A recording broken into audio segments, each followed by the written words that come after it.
Abaha, abaha, Hi, Justin. Hey, abaha. Justin. Hi, Hi, Justin. Justin. Wait, who said "Hey, Justin" just now? Like half of them. Including you. No, they're No, they said We're in the hey boys and- instead of hi. yeah. I like how this has basically become our thing, even on the sessions where you're on. This is My just our tag. sincerest apologies. He's here. Doesn't. You're gonna give him an identity crisis. Good. That'll help him make more weird characters. I love it. Oh God. Jesus Christ. All Alright, right. I'm actually back at my desk now. Who's us gonna off, give the DM. recap? What? Would you like one of us to give a recap? You No, can the if you would DM like should. to. I'm double checking and making sure I have everything, so occupy yourselves for like 2 minutes. Sure. So, we were at the Demon Zapper. We talked to our Dow buddy, and he said, well, you need Celestial Blood if you're going to be able to disable this and be able to get your power source. So we said, okay. And then Charon said, I know where you can get that. The Hellwasps like to eat Celestials. So we went to their nest. We fought through. It was a bit of a harrowing fight. Because we kept popping up on different areas and couldn't help each other as much as we normally do. But we won. We did find a dying Celestial instead of just one that was already dead and drained. Wrath decided to kill him, and we took the Celestial Blood. And now we're gonna head back to the Demon Zapper so that we can disassemble it and take it out. And, yeah, now we have a, I'm zooming in so that we can see, but we have a creepy little dragonborn with purple eyes now instead of our happy paladin boy. Yeah, you forgot to Was mention he about ever happy? Femboy Baldwin. So, Well, I mean, he's now a femboy, so it's very happy. yeah, He's very happy now. yeah, but his name's not Baldwin, he's Wrath. Yeah. Didn't go with the pride flag, guys, I see. I thought you Guess were that pride. makes you a bigot. In the month of June, too. God Oh damn yeah, it. gotcha. In my own home. If Tim doesn't front have of my pride child. eyes, I don't need to have pride eyes. He's evil. Hey, just because he's evil doesn't mean he's a bigot. True. True. Yes, that's true. Everything that you just said was pretty accurate, and I think I have everything I need. So now it's just up to you guys what you're gonna do next, because voice mod does not want to play nice right now, so it just might not be using it. Baldwin, you okay?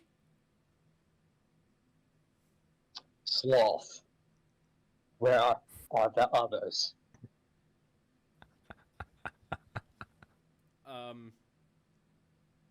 I don't know what you mean. And Hives. also, You know how hives look. Where are the rest of the hive? we actually, fought our way through most of it already. By the way, Vinny, you have global illumination turned on. I can see everything. Nah, it's fine. You guys already cleared this place out. Yeah, I mean, we've already gone through all of it, I think. We're at the top. We can go at the top and get those angels that were chained to the top. But you're acting a little weird. Tim. The next hive. Why do we need another I don't one? think you have time for that. There's more pressing matters to attend to.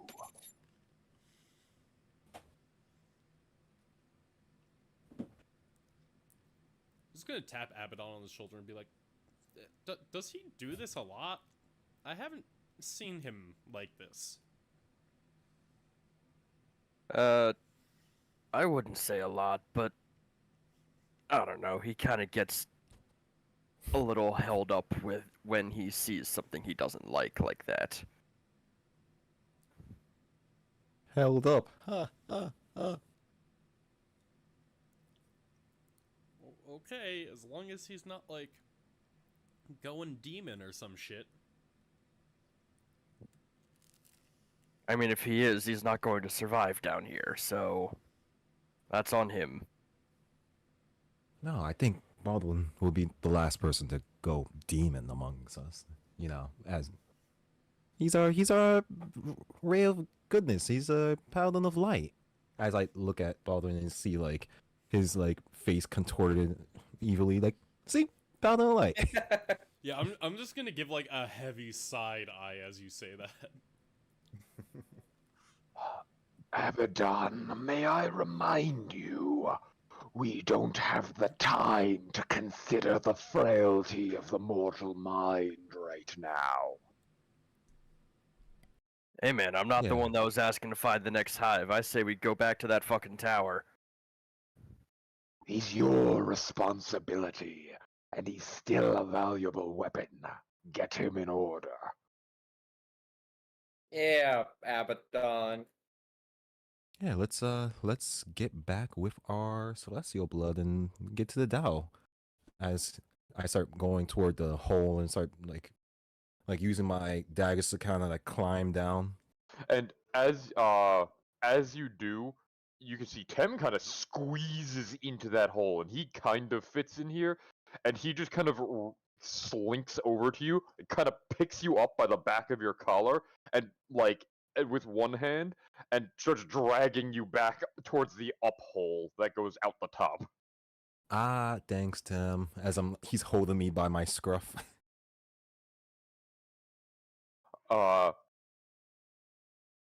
And as he kind of walks by, he kind of leans down a little bit towards Abaddon, like putting his shoulder down towards you. I hop on. And he kind of claws his way out and flies out the top with the two of you, pulling you two out. Don't leave us alone with him. Wrath is just And gonna don't give be a alone cough with and him. then just start climbing, using Lightbringer as like a climbing stake and hand on the other, just clawing all the way up to the top. Give me an athletics check. Oh, I also realized I don't think the music repeated. Oops. No. Oopsie daisy.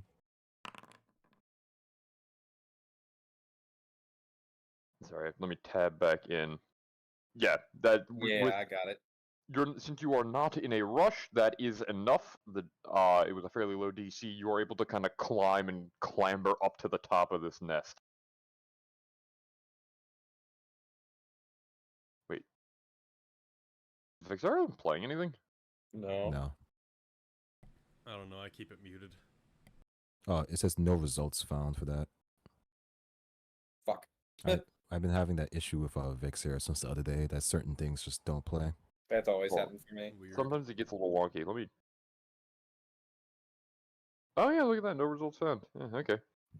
You can just play the You're old thing literally again. giving it like it's showing the link in there. Weird. Yeah. It's being silly. Um. So, what about the two little ones? I'm gonna turn to Inga and be like, what the fuck? I do not know, man. I wasn't like that when I had the coins, was I? Not. You more became like sick, not in the twisted way, but more in like the gravely ill way. No, this is something new, at least for me. What the fuck? And I'm just gonna run up the hole. You just.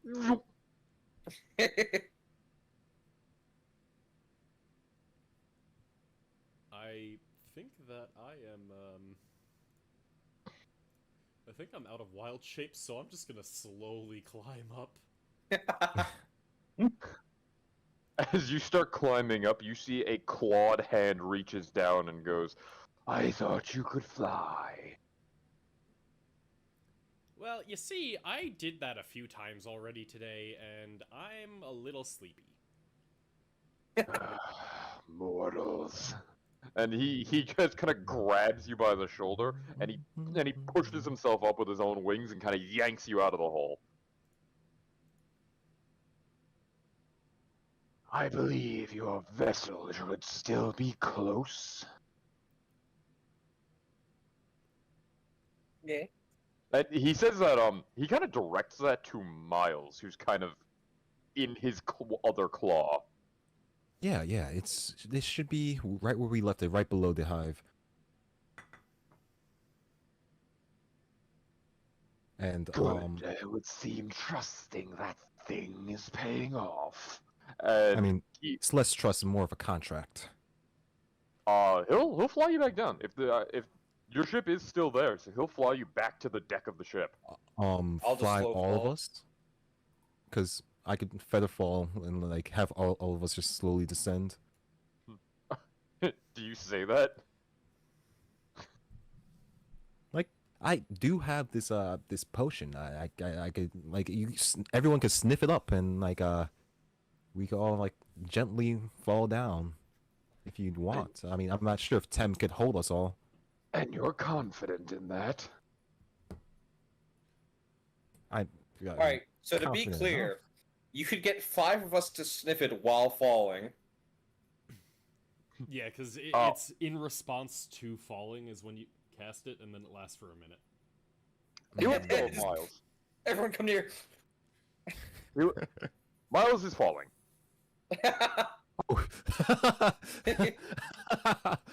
I just take a big huff of the feather fall. No. Be funny. Don't use it. He's not Bruce Banner. He will die. Actually, he won't die, but he'll take like He might fall in the 8d6s sticks. of damage. No, So hear is me out. anyone else falling right now? Hear me out. I burn I my am, but I only have my own level slow 6. fall. I burn my only level 6 spell slot to cast Wind Walk so that we can all get down to the ship. Yes. I like it. Tem, I'll I take a will ride say- if you don't mind. Not confident in your friend's abilities. Probably smart. I mean, he's already down there. Yeah, well, He's falling slowly. Yeah, I'm just gonna like point down and be like, well, he's down there, and if I have to sniff that thing, it's more I'm not confident that while I'm falling past him, I can get a good enough whiff. Wait, Miles, you can choose 5 other creatures that are within 60 feet of you. Do you choose anybody else? Like anyone else that I see is falling. Like if I look up and I see people are like coming down to, I'm just gonna like you, and you. Because how many people are in the party right now? We have 1, 2, 3, 4. We have 5 people in our party. Like I could just put it on everyone if they need it. Is anybody else gonna fall? It is worth noting it's 5 creatures total, not 5 other creatures. Yeah. Okay. I mean, we have 5 creatures total in our party.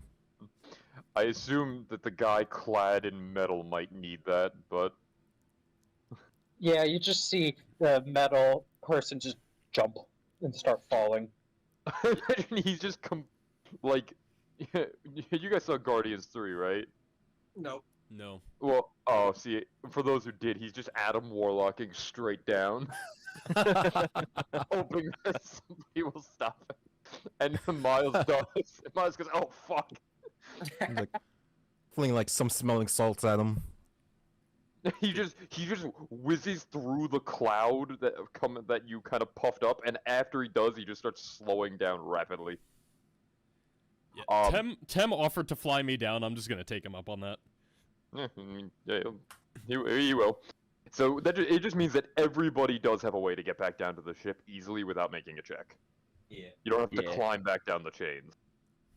And when you get back to the deck of the ship, all of the lichens are there, and they're kind of like repairing and like working on some of the war machines. And the werewolf is kind of tinkering with his Hellrider, and he turns around and he goes, Ah, you're back. And you're only a little bloodier than when you left. Hold on. I As he gotta move. just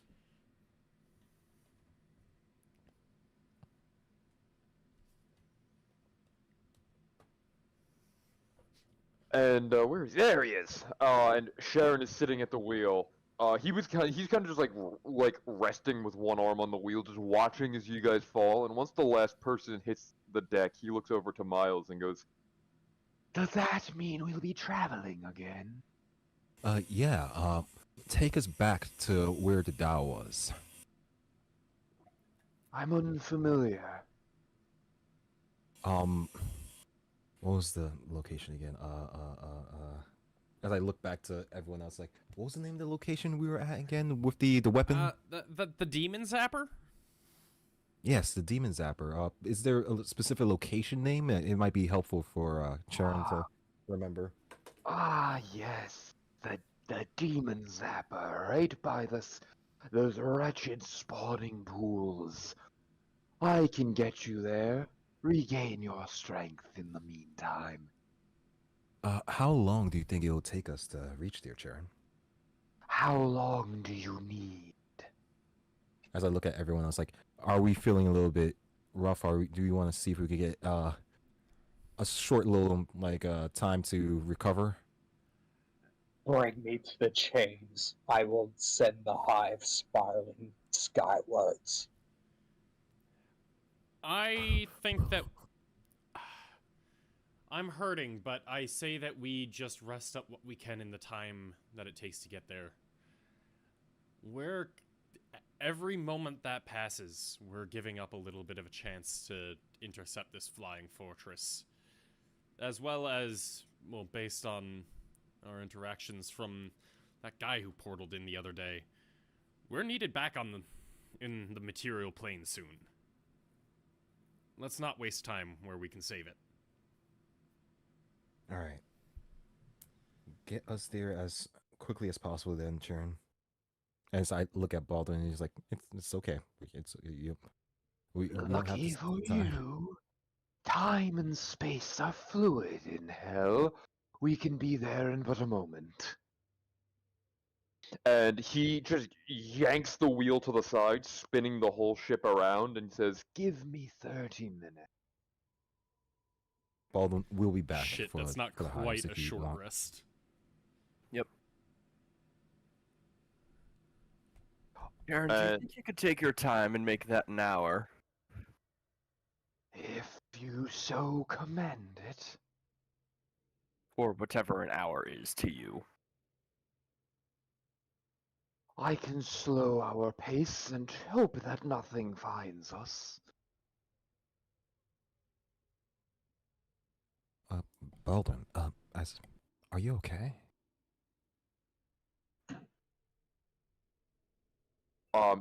he's taking an hour, so you guys can take a short rest if you would like it. Woohoo. Yes, please. Wrath. I'm at like 5 hit points. Wrath is just gonna turn around, look you up and down, and just say, "Be gone, gluttony." Oh, okay. I'll take my leave. Gluttony. Why need gluttony? I don't even Hey. eat that much. Hey, boss. We got the war machines up and going. They should be good to go. Should we be ready to unload them soon? Yes. Prep the weapons. Nice! Good! I knew getting that extra ammo would be worth it. And he goes and he kind of mounts up on his meat grinder, and they each start revving up their engines and whatnot, getting these things ready to go.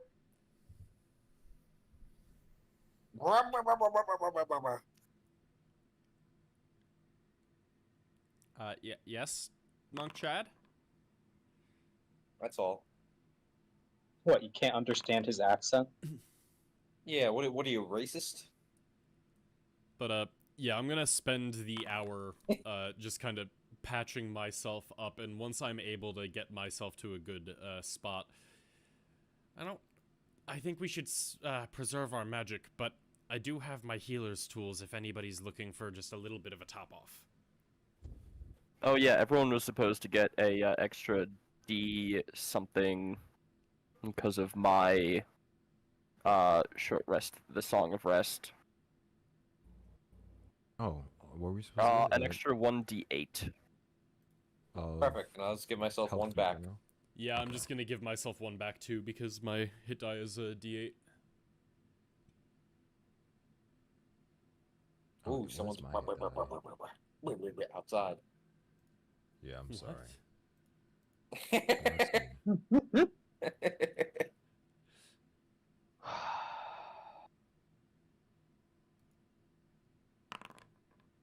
Nice.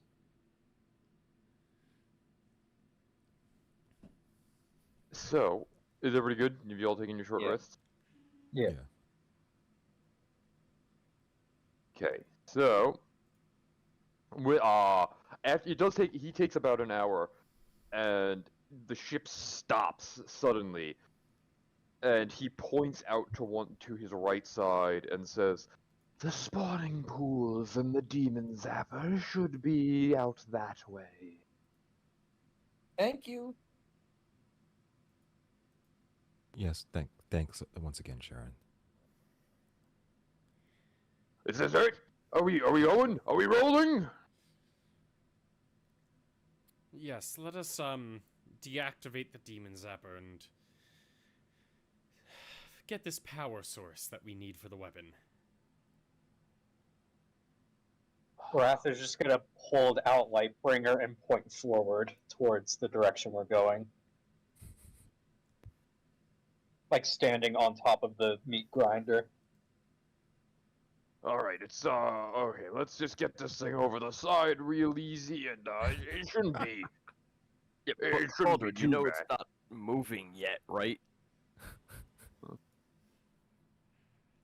Are you sure you want to be taking those right now? They're rather loud. That is a fair point. We were also told that Zariel keeps eyes on her Demon Zapper. If we deactivate it and we get swarmed, I think we're gonna want the machines to be able to carve our way out. We could use them as a enough. distraction. Don't bring them closer until it's deactivated, though. Agreed, I don't want them Yeah. getting zapped. We can Then, get them off the ship, but once voice. Once we see that the tower's deactivated, we can have our furry friends here bring them closer. Yeah, Wrath Baldwin, keep is- your boys on standby. Wrath is just gonna sigh, jump off, and then just motion to the others and say, "You heard him. When it's deactivated, come." Hey, who you calling a furry? as they rev up the engines. This wasn't a choice! I don't care if it's a choice or not. You're fucking furry. I'm not into that. It's the were-rat kind of crosses his arms and pulls the engine, turning on one of the machines. Hey man, to each their own.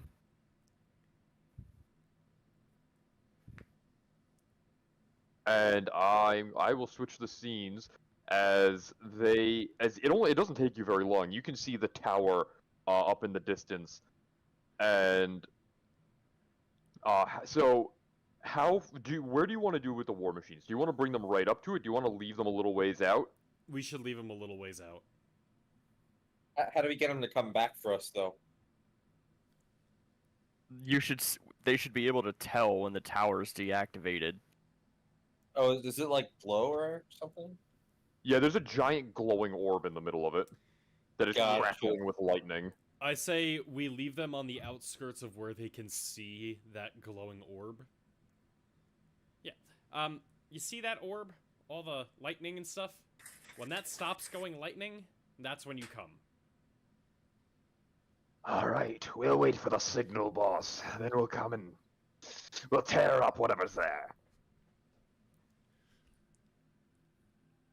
And they stall out the engines a little bit. They're leaving them on, but they'll wait. Each one will since there's 3 of them, they'll wait with each of the war machines. Hmm. So they'll be like, if this thing gets deactivated, they'll be a little ways out. But otherwise, you guys are able to approach it. Kind of, actually, yeah, I think all the tokens who are approaching then are already here. Ooh. Hello again. And you can see that as you approach the kind of the radius of this tower from the same angle as before, this figure kind of pulls itself up out of the ground. This towering figure kind of crosses its arms and says, "So, you're back. I wasn't expecting that. And so soon." Not just back, but we brought what was discussed. Deactivate the weapon, I say as I just hold out. Actually, who has the syringe? I think Miles had it. Yeah. With a syringe, then yeah. As I've dragged Miles up. Wait. I mean, You mean to tell me you actually got it? yeah. As I take out both, I don't take out the syringe because I also had the syringe and a vial, so I'm going to take out the vial that I had of the blood.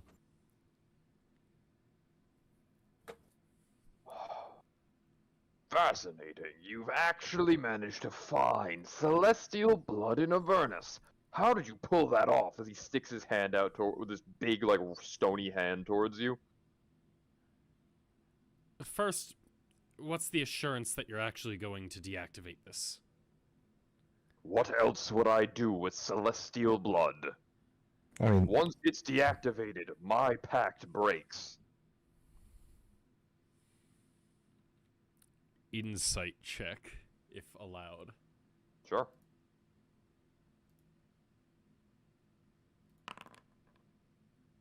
So, as far as you can tell, he seems genuine in that he does seem to want to break this pact, and if that is the case, it wouldn't seem like he'd have too much of a reason to lie to you.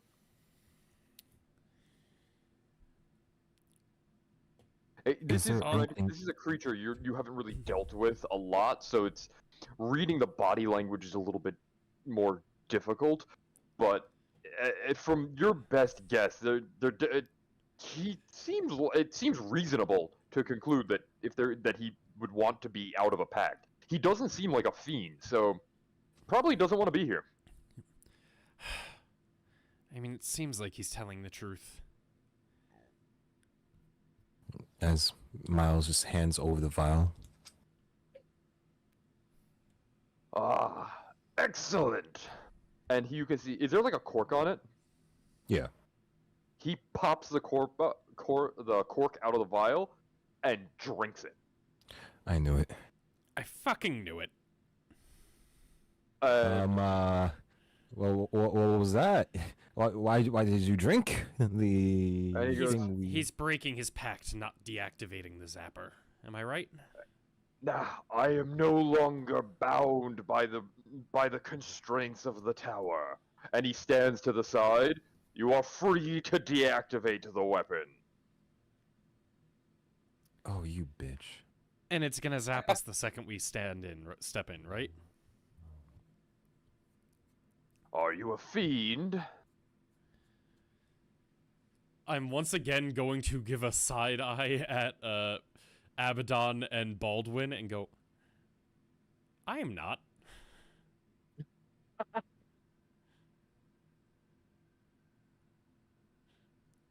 And he goes, allow me. And you can see he comes over and pulls a lever on the side, and a massive bolt of white lightning fires out and hits at your feet right here. And he yells out and goes, the weapon is recharging! You can deactivate it as you wish now. You have 1 minute. Fuck it, I'll start sprinting. Yeah, Yeah, Monk Chat same. will sprint. Hey, Monk Chat's How faster, far can you bitch. get? Are we just walking up to not? Okay, cool. as you walk up, you can see Tem is not moving, and he just looks to Abaddon, and this time in Infernal, he says, I'm not stepping foot near that thing. I think it's reasonable that I should also stay back here. you can see he shrugs and says, You're not a full fiend yet. Does that thing know it? he shrugs again. I'll stay here. So as you guys get up, you can see that it is starting to, that orb at the top is starting to crackle with electricity again, increasing by the second. And there is a complicated set of mechanisms at the bottom that look similar to the ones that control some of the war machines. Miles, you're up. As Miles tries to look for like a deactivation. Give me Thing an for it. Arcana or an Investigation check. You. So, for you specifically, the DC was actually a little bit lower. It was only 15. Okay. Because you've seen very similar controls before at the docks on the that were on the River Styx. Yeah. The well, Bowser's controls for this are very similar to the big cranes that they were using. And you saw how they operated those. So you flip a couple switches and you can see that there's that big glowing orb, and it looks like it's being clutched by this big set of like metal claws or pinchers. And Miles pulls a lever and those let go of it. And it's still in place where it is. And he pulls as he pulls another switch, the orb, the glow gets much dimmer, and that electricity stops crackling, and you can see that orb begins to lower slowly. And as you do, the elemental kind of looks up at it and goes, "You actually did it. You actually deactivated that thing." So who's gonna grab the orb? I will It's grab it. big. It's Oh. big. It's really big. It's probably like 5 or 6 feet wide. Okay, before you grab it, I'm going to cast protection from energy on you for lightning damage. Does it give resistance? Your resistance. I already have lightning resistance. Never mind then. If it's You, 5 the or 6 human. feet. You're the one that deactivated it, didn't you? Yeah, I did. I must thank you on this day. You've broken my pact, and you freed my curse. Curse? What was your curse? And you can see that bits and pieces of stone start falling off of his face. And he says, "I'm not stuck in this form anymore." Oh no, Jojo. Oh my god. I mean, maybe Can he's I- appreciative of us and just is like, "Hello, enjoy your Demon Zapper core." Can I do a little sniffy sniff? Yes. What does that detect? Celestials, fiends, undead. You don't. I mean, you do detect a fiend, but it's because there's one. You know the one that's behind you. You don't detect any celestials or any undead. Okay. Abaddon, Yeah? I think now we should run.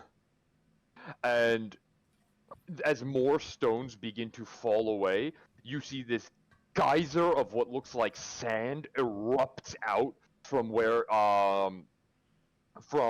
the elemental's head was, and it starts to swirl in a big vortex as this orb continues to lower, and it begins to take form. What the shit? Hey, we helped. I'm gonna say in Terran. Hey, we helped you out, so maybe we can just take the orb and go. And with my curse broken, my second pact begins. What the fuck? So we can go, what the right? shit? Your second pact with us. I don't know if I'm close enough to even hear him say that.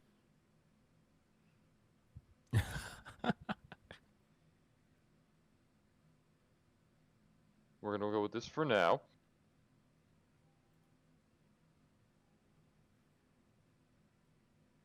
Oh, wait, hold on a second. I gotta change one thing real quick. Yes, he's dead. We did it. We did it, guys. You guys, you might want to start rolling for initiative, though. No! We helped him out. What a dick. What a d-bag. Uh-oh. This We're is also not gonna have the to music figure we're out how talking to about. get this orb out, because if it's like 5 or 6 feet in diameter, it's gonna need at least 2 people. Or load it onto, like, the demon grinder.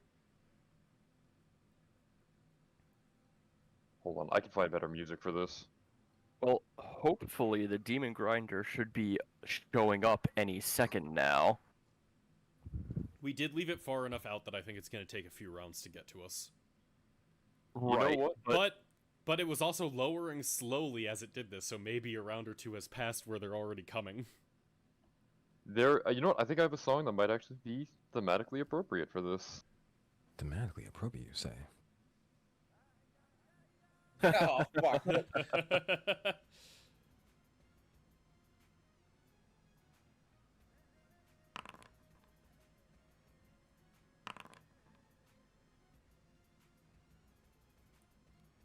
Time to mute that before a copyright strike happens.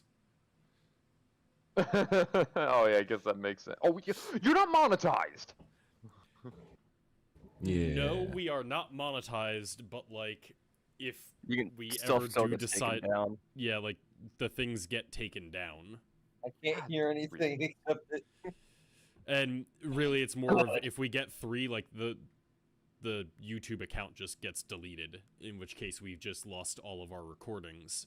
Once again, it's not about money; it's like preservation for our group. Are they only on YouTube? You don't have them saved anywhere else? I have some of them saved locally, but only the ones after my computer had its little meltdown in December. Okay. Oh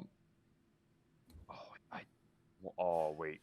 It's not a problem. I muted it after like 6 seconds. We're not gonna get a copyright strike. You get 15 free seconds of each thing. It's fine. There's one thing that I fucked up, but I will work on it during your turns. So immediately, Tem looks to Abaddon and says, How much are their lives truly worth to you? The world I come from relies on them, and so do I.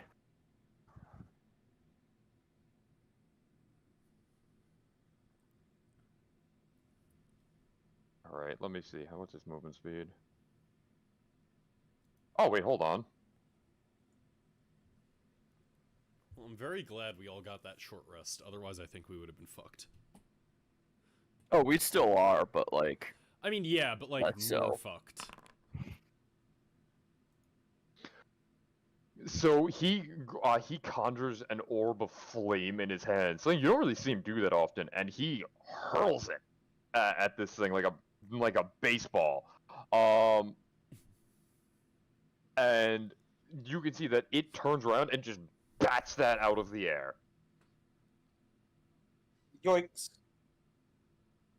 Oh, I didn't mean to move. And that is going to make it Miles or Abaddon. You guys can pick which one of you wants to go first. Miles is closer, so I guess that would probably make sense.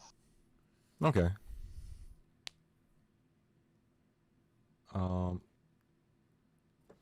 Okay, I'll go.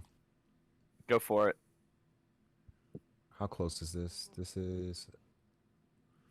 That's about like 20 feet, right? So I'm going to not cast, like, oh gosh, we'll be good against Earth thing, as he goes and picks out like his alchemical acid and tries to throw it at it. It has to do a dexterity saving throw. Okay, so if you just... Okay, so I will just do this. Oh, it's not, it did. I didn't hit repeat, did I? Or I should have. What the fuck? I'll let somebody else figure that out while I'm doing this. It's a dexterity saving throw. DC 17. Damn.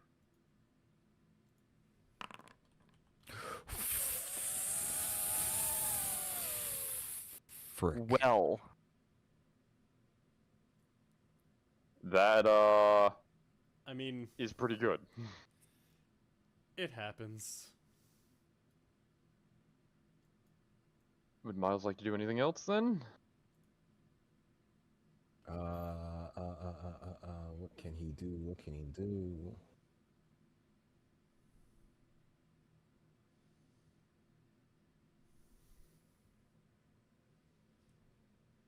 Oh, shit. No.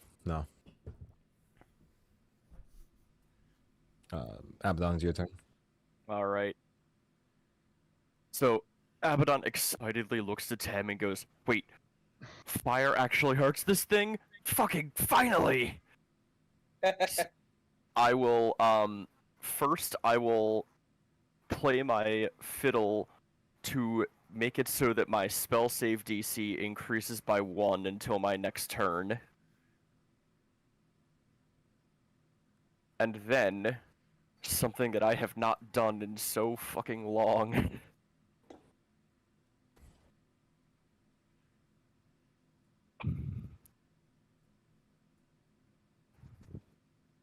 Fireball, motherfucker. All right, it's a is saving a- throw. That is a DC 18 saving throw. That's fucking right. Nice. And because it is with the fiddle, I get 1 extra die of damage. 40 fire damage. Nice. God damn. Damn, that is a Okay. really high roll. Well, holy shit! Yeah, that really is. Wow. Abaddon has been That- building to this for like months. I have been waiting so long for something to be hurt by fire. So, as you just launch this out, and there's this cataclysmic eruption of flames that ripple, as if empowered by being in hell. Let's see. Hold on a second, I gotta read something real quick. This thing lets out a roar. And as it does, let's make sure I'm got this down. I have this. Oh, wait, actually, Pat, are you doing anything else? Before I... For the sake of not bunching up, I'm just gonna move right here. That's it? Yep. Okay.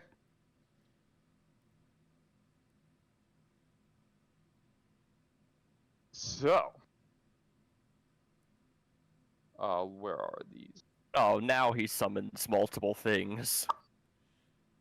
Yeah, They all would have died from that one fireball, damn it.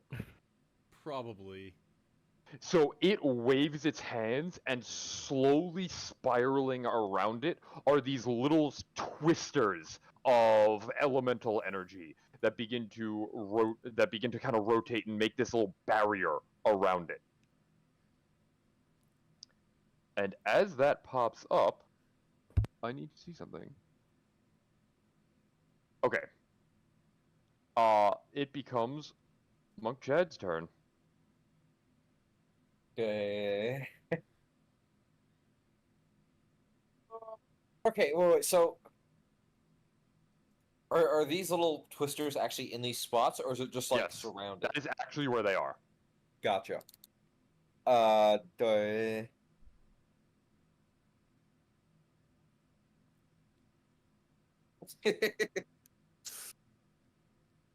Do they look like they're fiery? No, it's like sand. They are swirling Gotcha. tornadoes I of just wanted to sand. make sure that it wasn't like it didn't like do that as if it like absorbed the fire and put it into them. What is the big fucking 20-foot cube? And is this thing like standing or is it floating? The big guy. It's floating. It's floating. Fuck. Well, cube. No, that has height.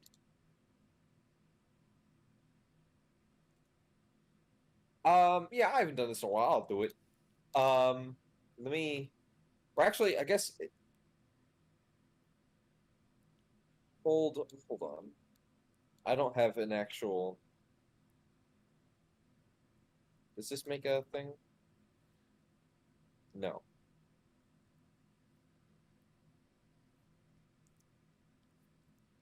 That does nothing. Oh no. So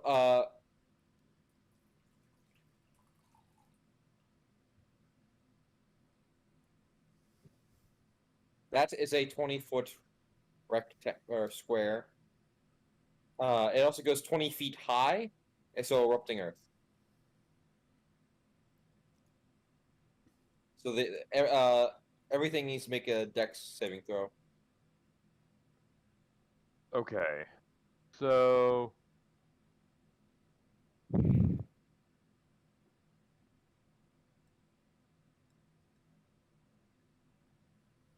They don't have a dex saving throw, they just have health.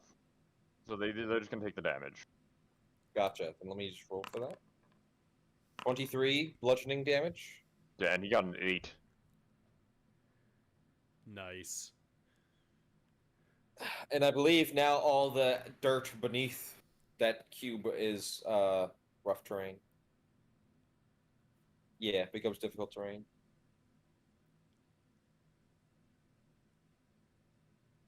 That does. And then I'll move here and then do an air punch at the big feller.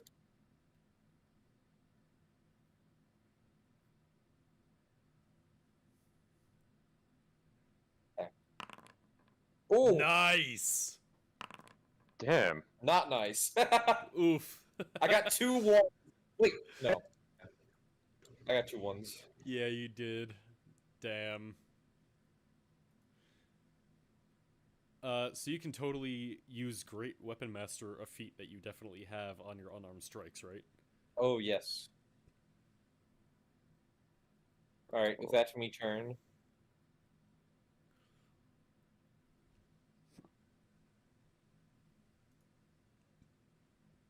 Wait, shit. Oh, fuck me. Hold on. I accidentally deleted its health. Hold on. Oh, God. Yeah, we killed it. We did it. We saved Okay. the day. Yay! We saved the town. By the I way, think I remember- you can control Z health changes in Foundry. Oh, I can? Yeah. Okay, that's actually good to know. I was going to edit its health manually, and I deleted the whole thing, and then went, oh fuck, what did it have? If you hit escape when you do that, it will also revert it back to what it had. Okay. I also, oh, there we go, now it's repeating. Is that the end of Monk Chad's turn? Yes. Actually, I will move. Yeah.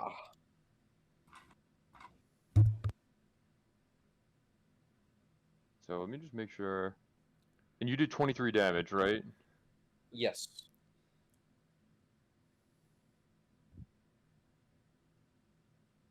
Oh, I should probably take away the key points that it takes to do that. Might be a good idea. Yeah, that would make sense. Sorry, I got a lot of spells that I need to make sure I know they work.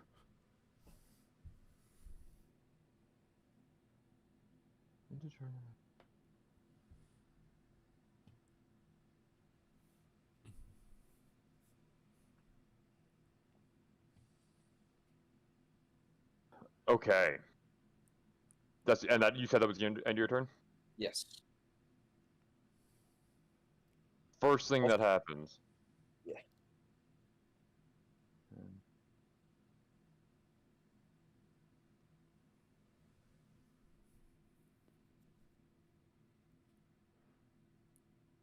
So these begin to spiral around him. And let's see.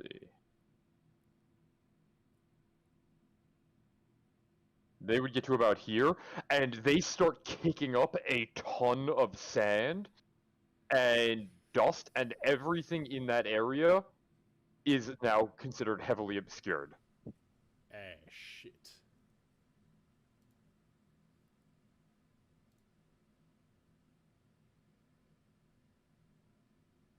I refuse to listen to that any longer.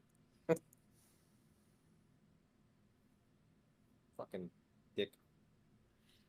You're posting a longer link than a normal video. Oh, if you're Oh, posting... it might be because it's in my it- playlist. Yeah, fuck. Vexera can't do things out of playlists that have more than 9 tracks in them. Oh. Yeah, there you go. So, first thing it does is it moves over to, it moves right here and engulfs the three of you in a spiraling vortex of burning sand. I'm glad I left. Don't like that. So, each of you DC 19. takes 10 fire damage. And give me a Constitution saving throw. Oh wait, Holy 19. shit, that was Does so the low. Constitution Everyone gets half plus that? 3. Let me see. You said plus 3? Yes. From my aura. Fuck. Doesn't help when I roll a nat 4. So, Oh wait.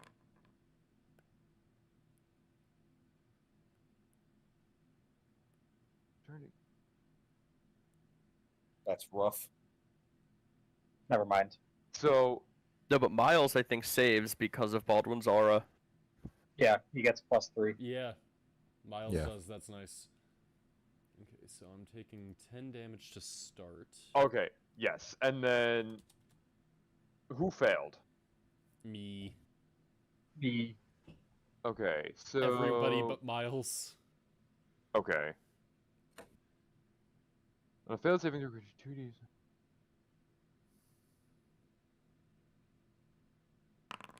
You each, anybody who failed takes an additional 6 slashing damage as this burning sand just starts to just wither away at your skin. The two of you who failed are now blinded for 1 minute. 69 Ooh. HP. Oof. And that was its movement.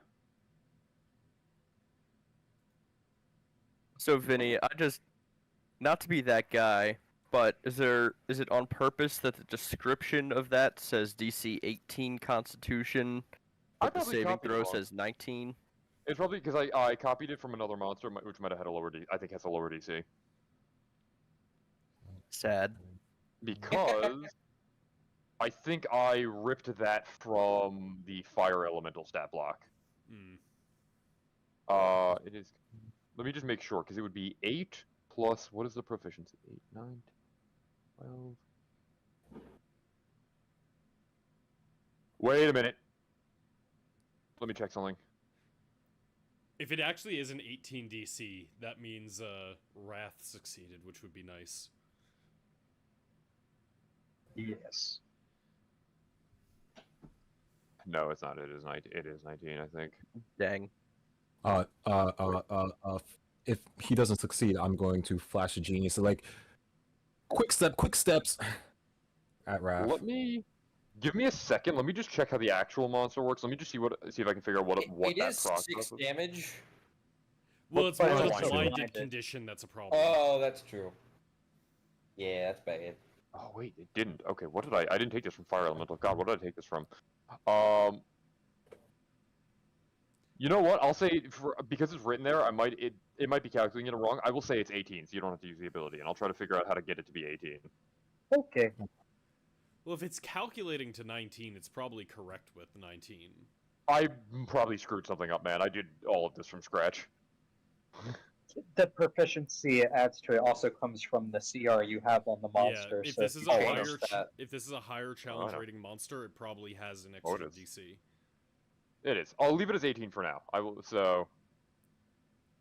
I will do that for now. There's going to be enough other saving throws that I'm going to have to double check and trust. So. Anyway, that is its movement.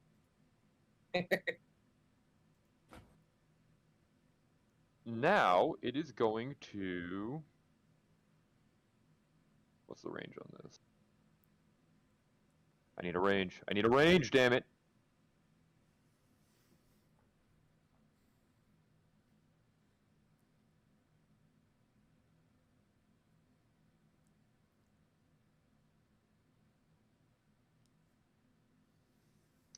So, Abaddon probably and Monk Chad have the clearest view. You can see this massive swirling vortex of sand just engulf half of your party, and a long arm comes out of the vortex and snaps its fingers.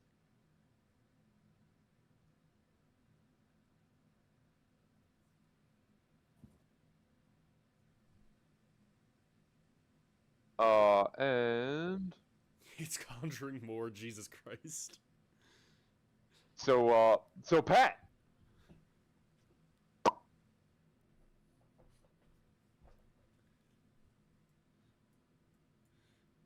Yep, that's within range. Vinny really looked at the action economy and said, fuck that. And Sorry, I had my mic. I had my headphones off. What is this right in front of me? It conjured an elemental on top of you. Aha. Alright, let's see. Command, if you don't, if you're, wait, hold on. It's friendly during command, roll for initiative for the elemental. Okay, so it does roll initiative.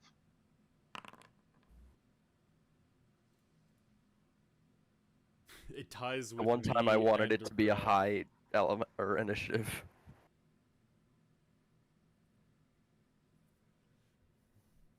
And I think that is all he's going to do because he doesn't need his. Oh, I forgot. Bonus action is he's going to. Oh, you know what? No, I'm not going to do that. It's actually better if I keep it there. That is his turn. Connor, you're up. So me, Baldwin, and the Sand Elemental are all tied. I'm perfectly fine letting Baldwin go first, but how does it break down between us and the Sand Elemental? Do we want to do? I'm either going to say one of you goes first, then the enemy, then the other, or we can just do it by dex. I'm fine with the first one. I'll go last. We can just keep the order in the tracker. Okay. Yeah, I don't think that sand elemental's gonna really affect either of you. Yeah, so let's just have it go first, and then we go. Oh, you're gonna have the elemental go first? No. We'll just keep Right. what order it popped in, Okay. as Yeah. just to make it easy on you. Alright. It's heavily obscured, right? Yep. So if I gave myself advantage, it would even out. Yes. Cool. So I'm going to use my channel divinity. Where'd that end up?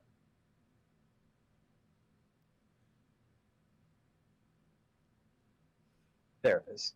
So channel divinity. Pull up onto my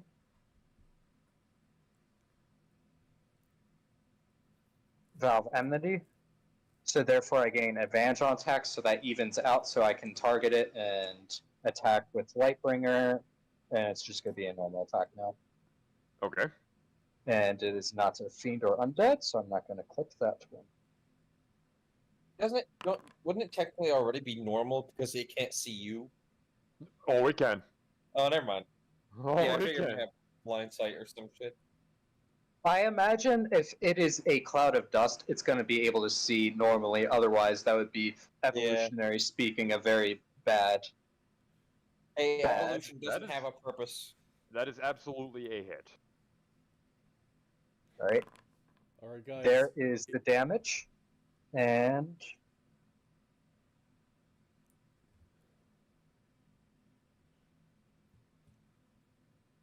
this thing is a filthy traitor. Therefore, Wrath fucking hates it, so we're gonna throw in a little smite here. Oh, and that doesn't have it. Bloop. So 19 damage on the first, and then 8 on the smite on that. Okay. So you can't see anything. You kind of cover your eyes with your hands and swing out with your sword, and this thing is engulfing you. So wherever you swing, it's kind of just gonna hit it, and there's a lot of resistance. Like the wind and the sand is beating your arm back, but you can feel that you're hitting something. There is Cool. substance there. I'm gonna then use my second attack. It's a hit. Another 11 damage, and I'll leave that one as is. Okay. And question. I remember mentioning this, but never actually changed it. Were you gonna let me change the breath weapon to be like Fizbin's breath weapon? Yeah, you can absolutely. Otherwise, you're like the worst player race in the game. I'll do that. I'll wait, and that'll be my turn. Okay, Actually- are you moving at all? The problem is being directly in its space. Were the dust things moving on its turn? Did I see that as it approached? Like those things? Yes, those They're are technically- rotating around it. They are literally swirling around it.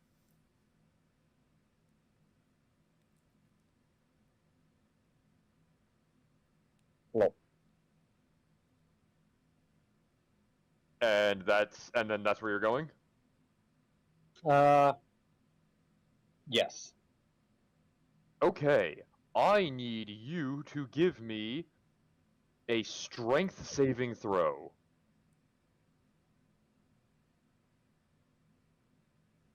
A DC 16 strength saving throw. Oof. Okay. So, as you end your turn there, one of those little twisters sucks you in. Well, You take... I don't feel like actually You know what? I'm just gonna do this.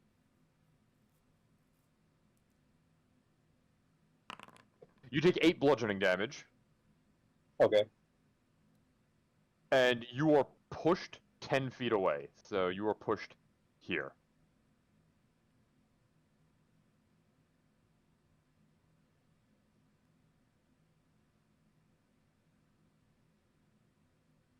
Is that the end of your turn? Oh, Yeah. I guess it has to be, because, yeah, that triggered. Alright. The sand elemental goes. And there's a juicy little pat right in front of it. What? Fuck is a No, pat? no, It's there an isn't. Abaddon.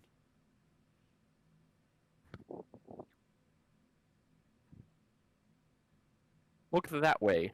No, not there. The other way.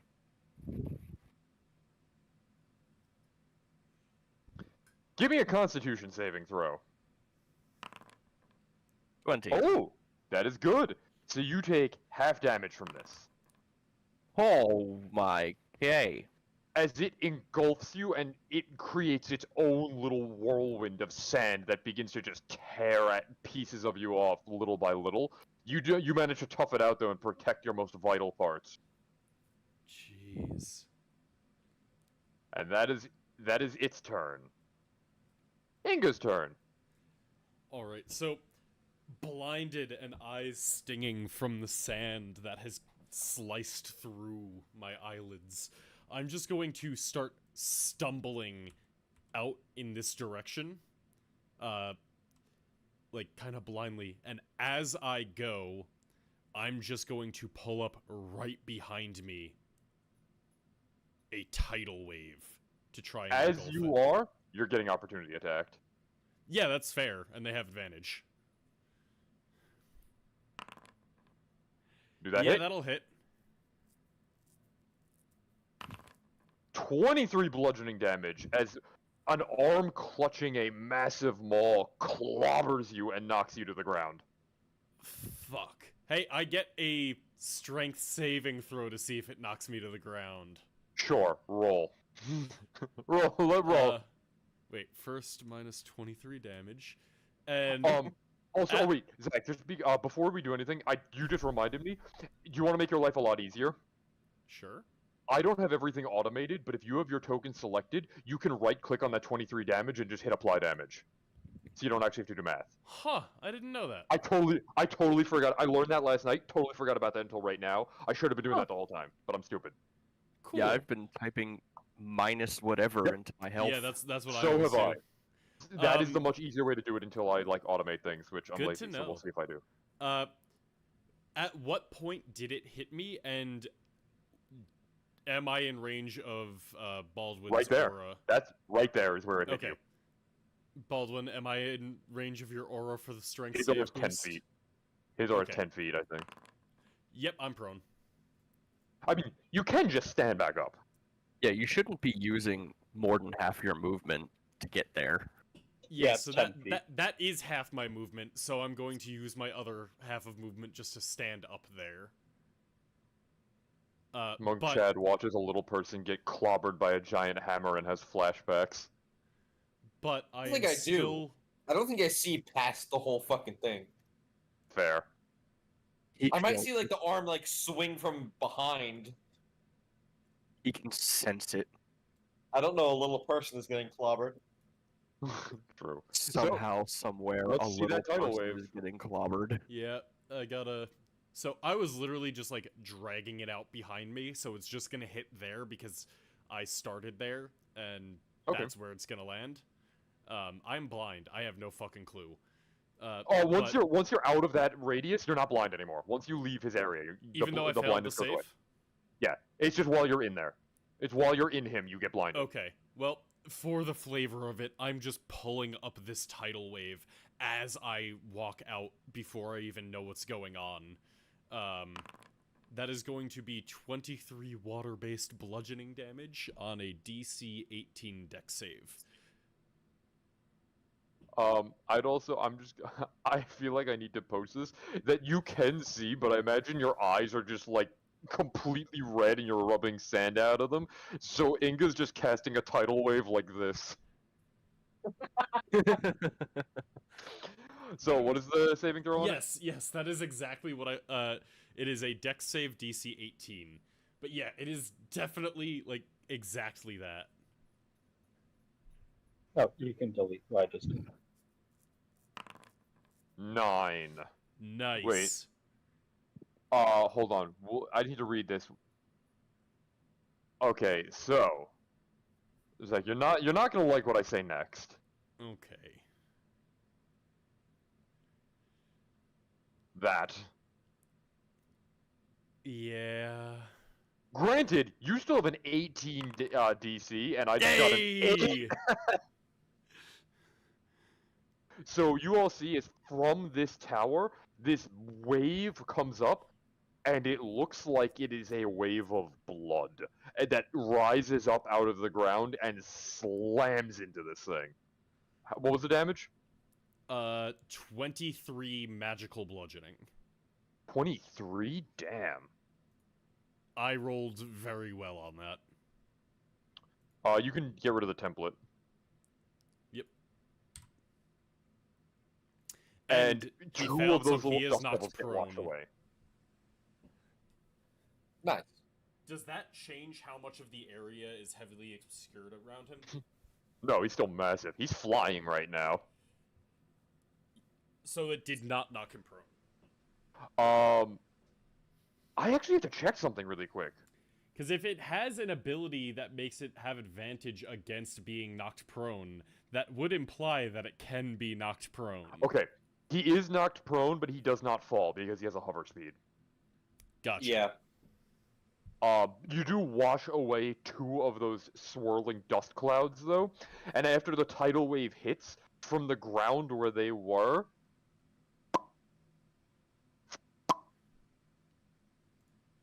Fucking 2 little methods. imp-looking creatures pop up.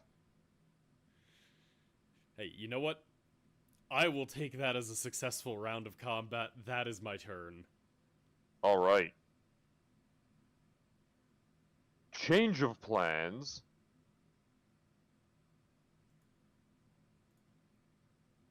Let's see. 3 attacks. 1. That is a hit. Nice.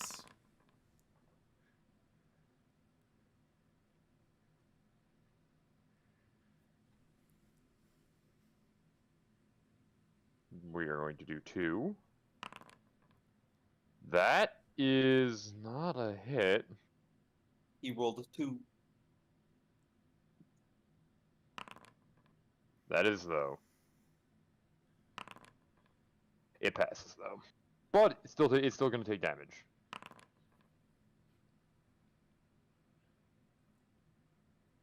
Oh wait, actually, shit. Hold on. I might have to wreck Is on that that. supposed to be a layer action? No, I gotta do a concentration check. You did 23 damage? I did do 23 damage, so the DC is gonna be 12 for the concentration. Okay, yeah. I think it still keeps up the summon elemental.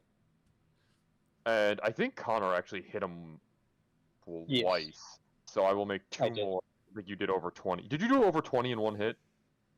The first one I did. It doesn't matter. Yeah, you didn't do 50 in one hit. Keeps the concentration up. On Conjure Elemental. So, okay. So Tem still gets all three of his attacks off. He wails on this thing. And... yeah, it just does... okay. Yep, there we go. And now it is Miles' turn. You are engulfed in a living sandstorm right now. So, Miles is going to attempt to just back out of this.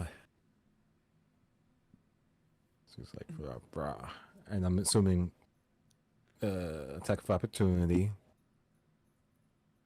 as I'm backing out before I already used its continue. reaction. Already uses reaction? Yep. Sick. Yeah. Miles sees Inga gets clobbered and goes, "Good, run!" And he's going to back up to where Monk Chad is. Not grouping up with him, but like around here. And he's gonna throw his explosive reaction. It is a DC 17 Constitution saving throw. DC 17 Constitution. You want to? Yeah. Do you have a thing to pop in, and then I can just click it? Or not, It's in the chat no, I message. Oh, is it? Oh wait, because I'm still in the combat tracker. That's why. Where are you throwing it? Right here. So you're hit. So what is the radius on it? 10 feet. So you're gonna also hit this Dust Devil. Yeah. And Connor. Okay. Yeah. No, Connor's right there? It's only Is he beneath it? Yeah, Connor's What's there. the range on it? If you do it here, in the Creatures middle. within 10 feet of the. Yeah, if you do it on the center of this big If you do guy, if you do it there, it hits all of them. Do it Yeah. here. Okay, Do it yeah, on the center I of the do it right big here. guy that hits all of the dust things around it. So Nice. Miles says "fuck it" and throws a bomb right into the eye of the storm. Hey! Yeah. Sick. And this is at 11th level. And how much damage? 3d10. You can just click damage and it'll. Okay. What? Hey, it's something. Yeah, it's man. not fantastic, but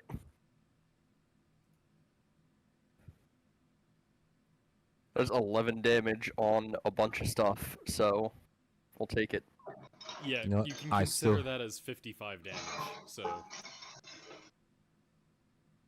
You okay? I'm gonna back up a little bit more. Bruh. Bah. Bah. Okay, and that's my turn.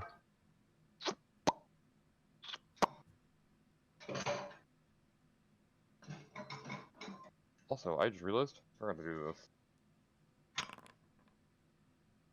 That's pretty appropriate. Yeah. I'll leave him for now. Alright, then it is Abaddon's turn. Concentration saving throw. if it rolls a nat 1 again, it will lose concentration. Oh, yeah, you're right. Nope. Yeah, that's Hey. not that. Get the good rolls out now. Also, Connor, just actually, you know what? It's not gonna be relevant yet. Don't forget, you're in difficult terrain right now, so it might affect Okay. you. But Pat, Yep. you are engulfed. You're having a 1v1 with a sand elemental. What are you doing? Step 5 feet out of it. Does that do anything? No, you're just out of it. Okay.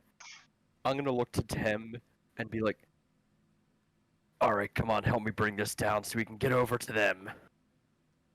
And I'm going to inspire Tim.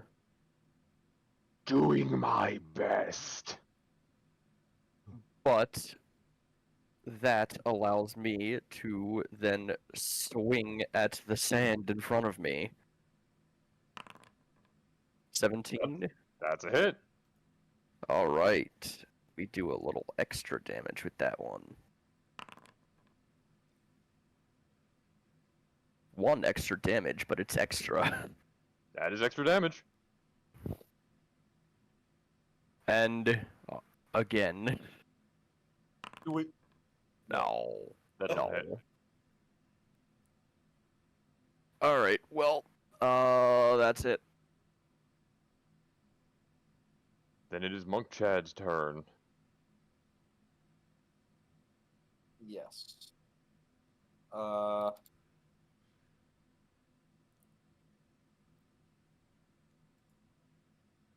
I guess I'll just do what I do best and start smacking some shit.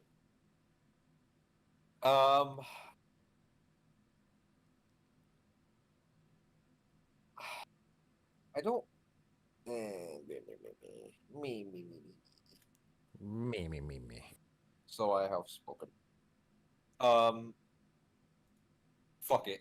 Rush it. I will attack the big lad. This is at disadvantage, right? No. No, I'm not. heavily I'm not obscured? inside. Oh, The thing heavily nope. obscured? All the dust devils are gone. Oh, it Oh, was that those was what that was did doing it. it. Okay. Ah. Yep, they were kicking up a ton of dust, so they were obscuring him, and you guys got rid of all of them. So for this time, it is not. That is a hit. What the fuck? Damn. I'm rolling damage like shite. You have literally only rolled 1s on damage for your attacks. Fuck, You got more, stun though. him. Stun him. Actually, what? Okay, Brian, you can roll that again. Technically, he's prone. You have advantage, Oh. Oh, yeah, Does it even though seem he's like in it? the air.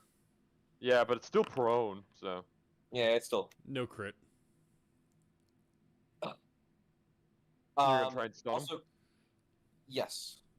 That's a Constitution saving throw. Yes. What's the DC? 16. So I have a 7 and 20. Yeah. Oh! Nice. He's stunned! Yeah, because I did the math. 7 and 20 chance. So it's possible. That's nice. Then I'll attack him again with advantage. Hey, Cole, no, that's not the time to eat me. What do you mean? Of course it's the time to eat you. Better. 14 damage. Yes. Are you doing anything else? Yes, I was going to run away, but he's stunned, I think. So I'm going to punch him. No. That's it. Is- So you just start wailing on this thing, and you can feel the pulses of ki coming out of it, and you hit like a key line right through whatever this thing's body is, and you can see that its body kind of like a lot of the sand starts to slow down as you hit it, and while it's like, or its back is arched because it's technically prone, it throws its head back and lets out a howl, and as it does, a geyser of sand just erupts out of its mouth. Oof. Is it? Holy shit.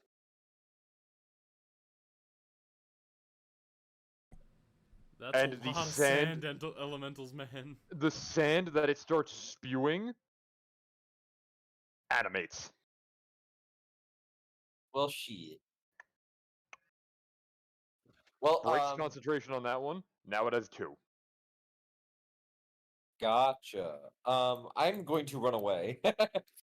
5, 10, 15, 20. No, 20. Yeah. Or 25, it doesn't matter. And that's As you do, the little mongrel next to you tries to Yeah. swipe at you. Go What for is it, your Ruby. AC? 20. With 21. the ashes to ashes thing, do the methods Fuck. disappear and become dust devils again? So, they don't disappear. Ah, shit, it's just 4 new ones. 6 slashing damage. Ow. Also, And oh, never mind. Yeah, never mind. he Oh, wait, is- no, never mind. he is going to re-up his shields.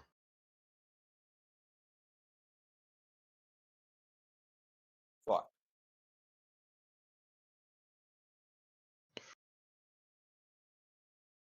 And it is his turn, but he's just stunned, right? Yeah, you can't do anything. Bitch. And everyone has advantage on the big guy. Yeah, because it's stunned until the start of your next turn, right? The end of my next turn. End, okay. Yeah, it's like one of the best class abilities in the game if you get yeah, enough. It's the best monk ability, and they need it. Yeah.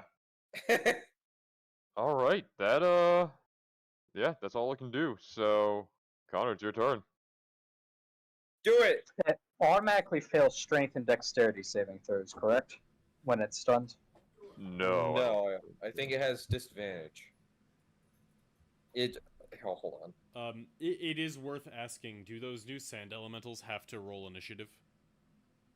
Or are they just going with the methods? It is incapacitated, can't move, and oh, it does automatically fail strength and dexterity saving throws. And attack rolls against creature have advantage. Okay, okay. Simplicity. There we go.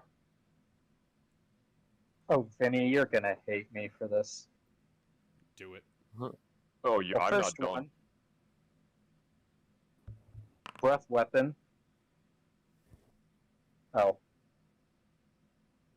Anyway, no. I mean, like this. He's got more. So, you're using the breath weapon. Yes. So that's a DC 13 dexterity. I'm going to do it as a 15-foot cone above me. I don't know why that didn't let me place the template. So getting the Dust Devil, the Mephit, the Sand Elemental, and it all hit with it. So I guess if he's stunned, he automatically fails. It's not even disadvantage. Yeah. Correct. Damn. The Mephit passed. The Elemental If failed. they pass, they take half damage. Okay, so what's the total damage? That is 17 lightning damage. I believe. Did you do the Dust Devil too? Yep, it doesn't make saving throws. It just fails. Okay. Do it again. Half. So what's half of 17? We're gonna round down, so it's 8. Do it again. Now, hear me out. Hear me out. Do it again. Ah, shit, you're right.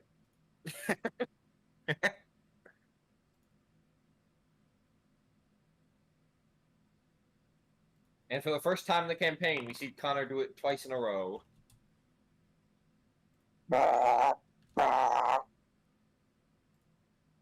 That one's 20. Yep. There's no way that would count, so I'm just gonna roll for him. Passes. So 10. Hey, Connor. And Yeah. does it need to keep concentration on those sand elementals it just summoned, or no? yes, yeah, it does. So I'm gonna roll for those. Connor, you took the attack action and replaced both of your attacks with those, right? Correct. You could do Shield Master. Bop that little Mephit. Oh, well, yes, I could. Unless you have something else for your bonus action plan. Oh, quickly looking at my That was the first one, which that's a really low roll, but that beats the It DC is of enough, 10. yeah. Second one is also DC of 10. Damn, low rolls, but still passing.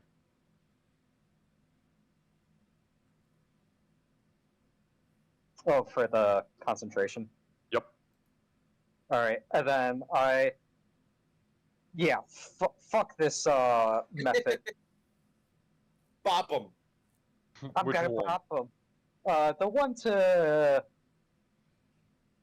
my left. I didn't hit that one. Okay.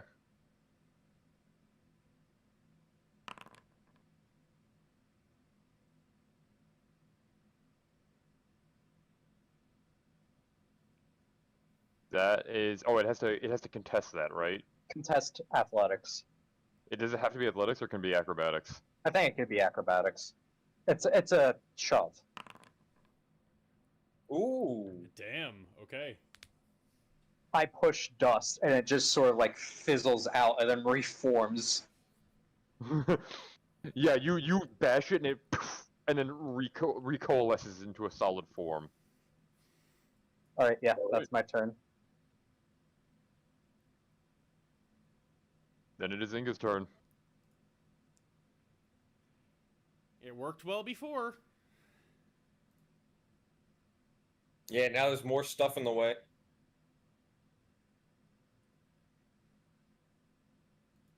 I'm going to tidal wave again. Pull up the Okay. river of blood. Oh, that's not good damage. But It's on a lot. So that's a fail. So that's an automatic.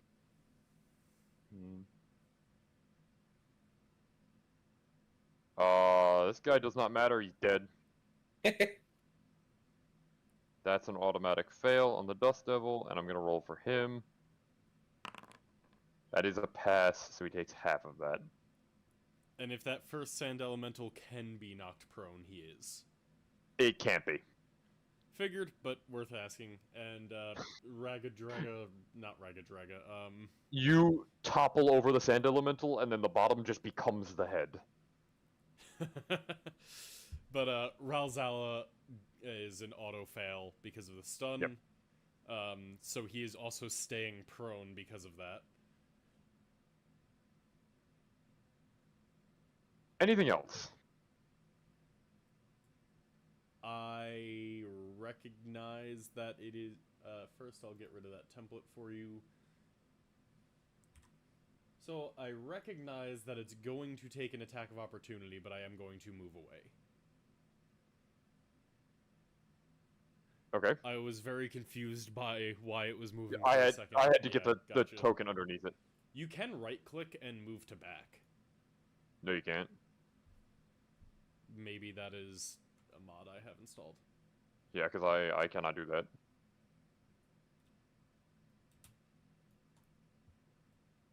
I need to not be in that immediate area, even if it hits... Yeah, that doesn't hit. Nice. We Anything got else? this, guys! I give a bardic inspiration to everybody. That will be all. Alright, little fucker's just going. 5, 10, 15, 20, 25. Hey! That one can catch you! What's Yeah. what's your AC? 16. You know what?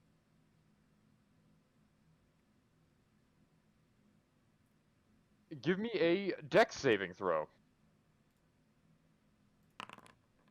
Damn. I did it! I did it! He tries to spew sand in your face, but you do resist that. Connor, I need you to give me a dex saving throw. Oh, that's +3 too. Since when did you have +1 dex? I've always had +1 dex. Have you? Yeah. I think so, yeah. Shit. Well, regardless, give me a second saving throw. As they both are going to try and spew sand at you. You are blinded for 1 minute. 1 minute. Or yeah, he can repeat the saving throw at the end of each of his turns. Oh. I thought this was just his life now for the rest of the combat. This is my life. It would still equalize on Ralzala because of the Yeah. vow of enmity. Even if Raoul's is obscured, it would still equal out because advantage is weird like that. Alright, Zach, this one is at you. Give me a constitution saving throw. Hey. That is a pass. You take half of this. So you take 13 damage. As this spiraling sand elemental just starts ripping through you. And Miles, give me a... you are also going to have to give me a constitution saving throw. You will be taking the full damage from this. 29 damage. As you all see, as like, actually, Monk Chad really sees Miles just get sucked into this sand vortex. And just battered around.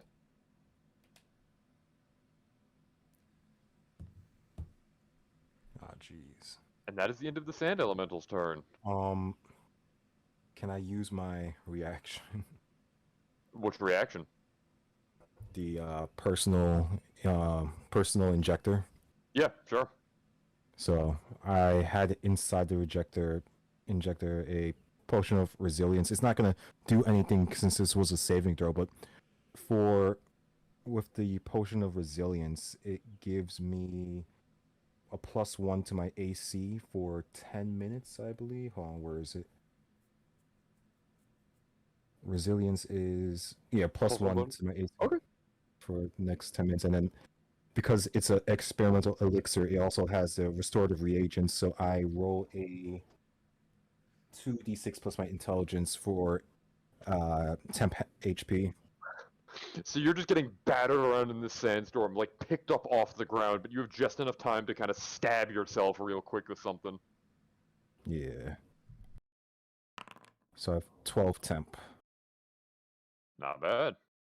And that was your reaction, right? Yeah.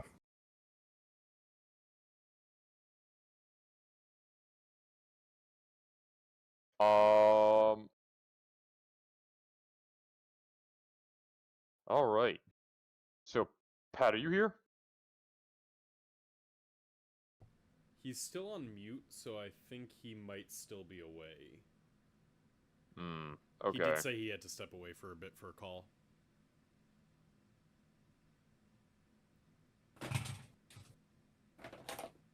What'd Miles do again?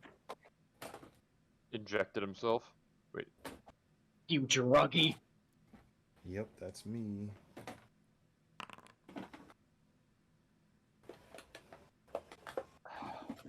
So he is going to hit. He hits this sand elemental with his hurl flame. Wait, why did Miles go before Tem? Reaction. Oh, gotcha. Sorry. So Brian, Yeah. you noticed something interesting happen. Does it turn into a flame tornado?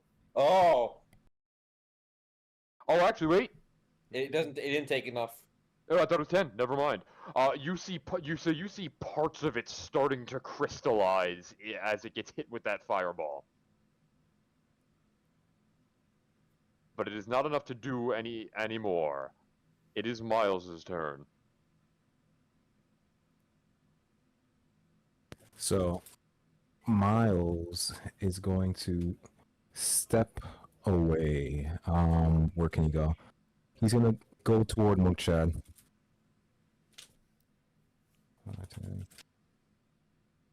And it's like Mookchad here as he like whips up something and hands Mookchad a experimental elixir of what's it called? Which one am I giving you? I'm giving you the experimental elixir of boldness.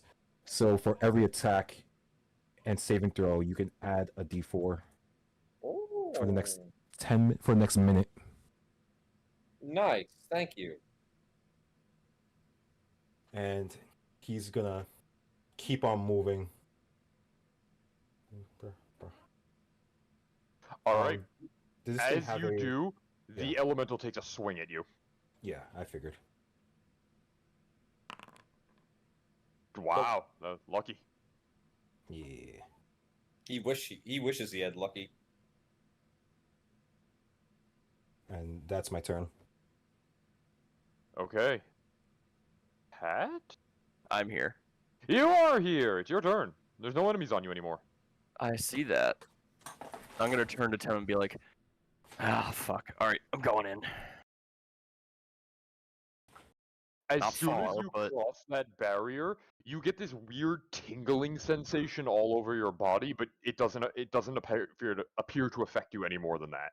It's just strange. You kind of have a moment you're like, oh, what the fuck? And then you keep going. Alright. And then I am going to I'm going to have an encore of my first turn. So give my spell save a +1 till the start of my next turn. And then where on the sheet. There we go. Should be able to perfect. For those 4. Well, roll for the damage for me real quick. Because only one thing in there is even allowed to make the saving throw, and one of them got a nat. Oh my god. 30 damage! Another Oh my 30. god.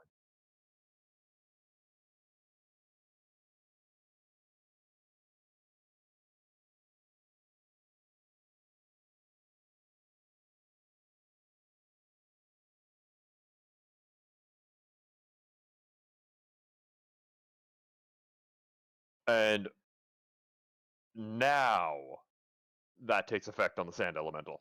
Yeah. That's horrifying. As you can see, it kind of starts to slow down as these big chunks of crystallized glass start to form in it. And after the fireball dissipates, it stops rotating for a second. Its arms, it coalesces its form into 2 arms, and it pushes all of that glass to the end of the arms. Fun. So I What did you will need a concentration check from Big Man. Ah, yes. It's a 15.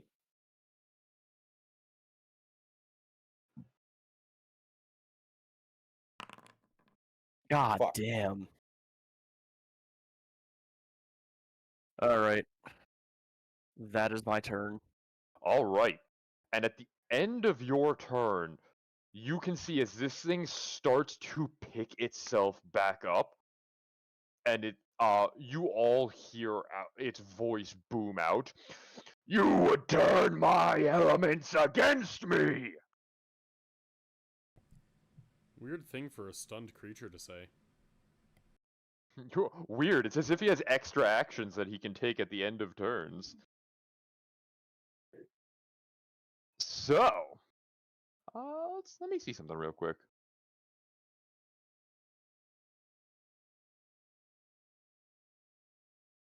Hey, a legendary action is an action. Is it? It's incapacitated.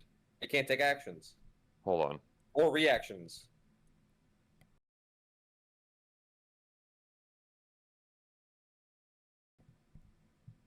Yeah, I mean, it's up to you, Vinny. Stunning usually Yeah, does stop everything.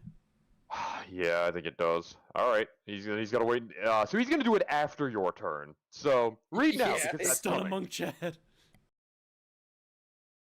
Yeah, well, he is stunned for the duration of my turn, and once Yes. I'm finished. Yes. Yeah.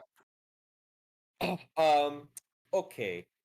I think I'm just gonna continue to try and take advantage of him being stunned. 5, 10, 15, 25. And that little bugger can get an attack of opportunity on me. Which one? This one. I ran past him. Oh He hasn't yeah, used his yeah. reaction already. He has not. So he's gonna turn around and try to swipe at you. He's not gonna hit you. Yeah. All Um, right.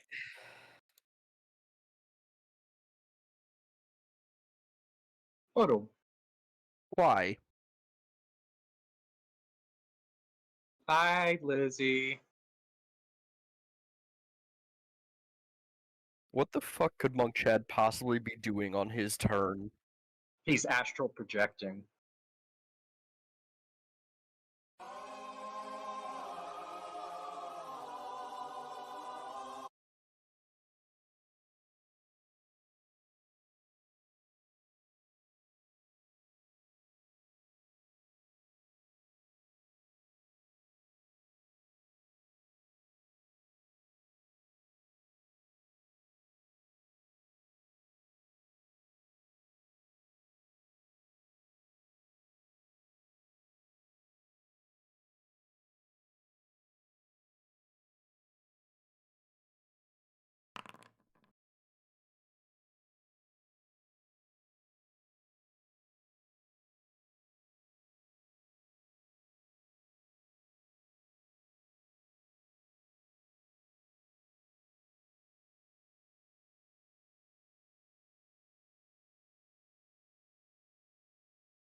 Welcome back. what is Monk Chad doing on his turn? Well, but you said that like the halo thing is like in its inside its head shape. How far up is that? He's prone. So it's right there. It's maybe 10 feet because of how big this thing is. Hold on. What is the rules for high jump? Step of the wind. What are you talking about? I don't think that makes me go higher. I think that makes me go farther when I jump. Hold on. You might be right. No, it's just your jump distance is doubled, so I'd say it's also twice as high or twice as long. When do I know? When do I notice this? Do I notice it only once I get right up to it? Yes, that's when it becomes much clearer. You saw it before. Gotcha. Now, this is when you have that moment of oh shit.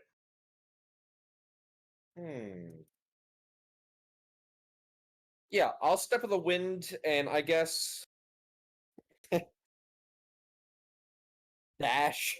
I guess. Wait, dash? And What? well, because when you step of the wind, it's a dash or disengage, and then you also get that effect. I mean, you could disengage away from this little fucker.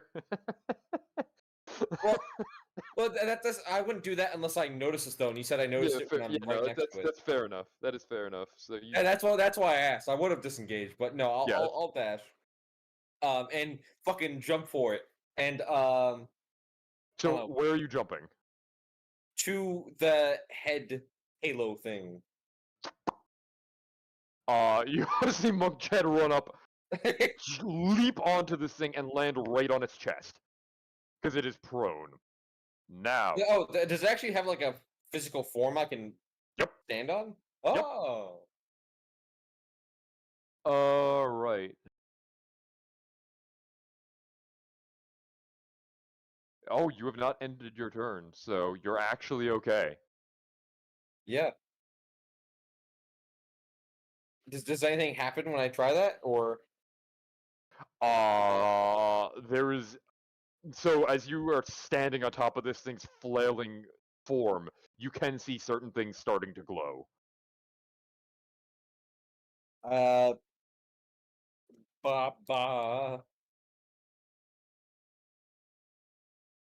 Put my palm on one of the glowing symbols. Hold on a second. I'm gonna send you a message really quick. Yeah, go for it.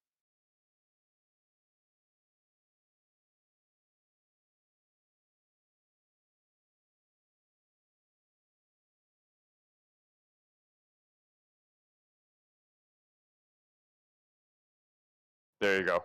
Ah.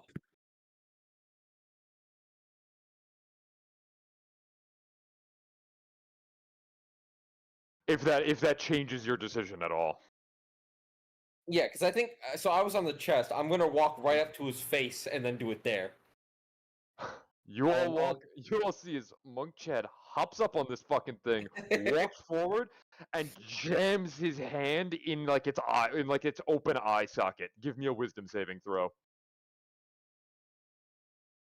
I hate that monks don't have that as like a proficiency. You don't? No, it's strength and dex.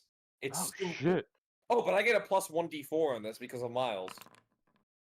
Do I need more than that? How high can you get it? 20. I can get up as high as 21. Oh, where is Monk Chad? Is it I'm on top of the center? thing. What's that? He is inside. So Monk Chad is in the thing. Yeah. Should Should I roll the Question. d4? Yes. 3. So the total's 19. if you wanted, Rolls I could 20. what's it called Flash of Genius as well. You're within 10 feet of Baldwin. I think you get +3 because is it all saving 23. throws? Yeah, all saving Yeah. throws. And okay, is this like the sand coming at me? No, Or oh, it's a wisdom saving throw, right? it's a wisdom saving throw. Yeah, so I 23. Do you want a Flash of Genius? No, I'm good. Okay. So as you guys see Monk Chad hop up into this swirling vortex of sand, he goes right up to the head and puts his hand straight into the eye, and this thing lets out a roar that shakes the ground. And you can see the tower itself starts to shake as it does. And I'm going to post in the Discord what you basically see Monk Chad do. That. You're taking away its sand bending powers? Legitimately, huge beams of white light come, like, firing out of Monk Chad's eyes, and the sandstorm seems to pick up and get even wilder as that happens.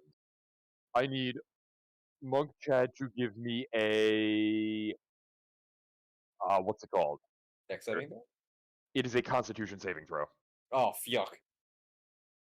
That one. Is this saying that my turn has ended? Or This this is... the start? Is there anything else you can do on your turn? Well, okay, actually, yeah. When you do this, it ends your turn, and I'll tell you why. Gotcha. Okay, I will make this.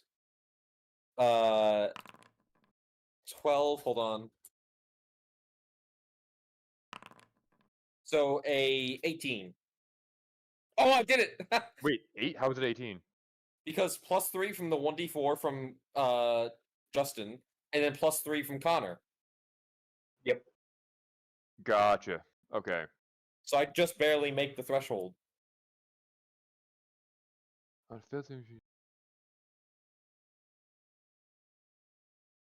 Okay, I did forget though, because you did enter it. You take 5 fire damage. That's from where fine. you are. And now it begins to expand. So we're gonna do. Oh, sorry. Brian. Also, you have to That should be roll retarded. a Because I didn't mean what's to it use called? it. 2d6 plus 5, and take that as temp health as well, since you drank my potion, Oh. my experimental elixir. Thank you. Of course, yeah.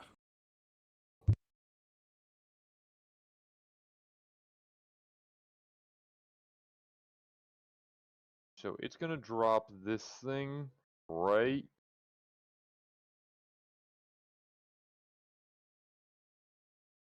Ah!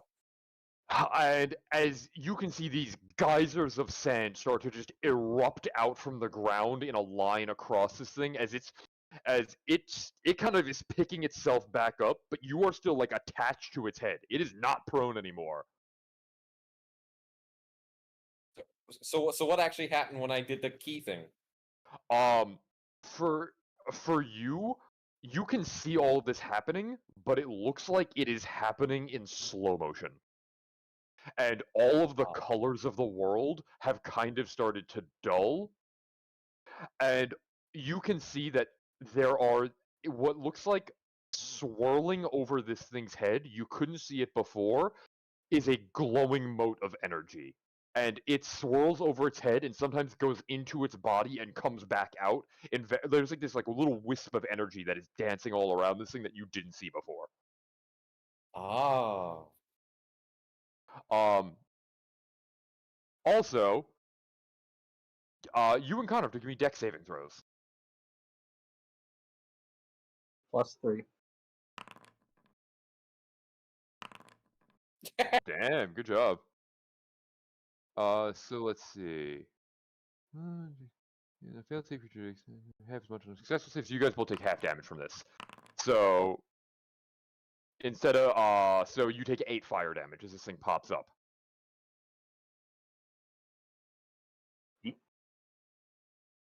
And now, also the second point, because so that happens, now it uses that its final boss ability. Uh-oh.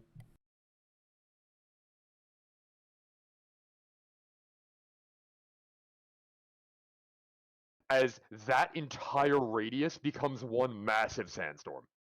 Enough that the rest of you cannot even see into it. Well, shit. Also, actually,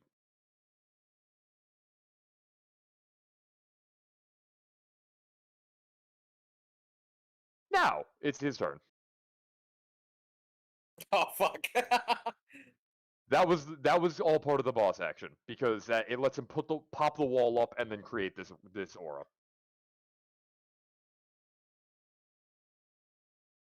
I gotta check something really quick. I'm in danger.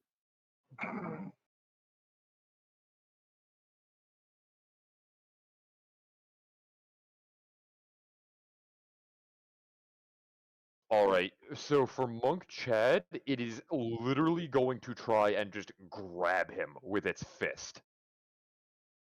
Can I make an acrobatics check? Oh, is that just the regular attack? Yes. So 19 bludgeoning damage as you are attached to this thing, and even in this weird space that you are in, you can Yeah. see its fist coming at you, and you have that moment of like, I can either get out of the way or break contact. Like, I can get out of the way and not break break contact this thing, and because you don't, it slams into you, and you take 19 bludgeoning damage. Yes. Quick question. In this state, if I wanted to react, could I? Yeah, you could. Gotcha. I not now, but just for knowledge. And it's gonna try and do it again. Posterity. Do it, pussy. Nope. And so like that one, it's trying to grab you and pull you off of it, but you manage to like wiggle your way around towards like the back of its head, like up towards its shoulder. Like you're just clambering all over this thing, Shadow Yeah. of the Colossus style. Man, if I was Way of the Drunken Fist, I'd have this thing punching itself right now. Connor, it is your turn. Okay. So I am blinded. However, Wrath has Vow of Enmity on this thing, so even through the blindness can still see it. However, first before that, move out of the fire. Give me a Constitution saving throw.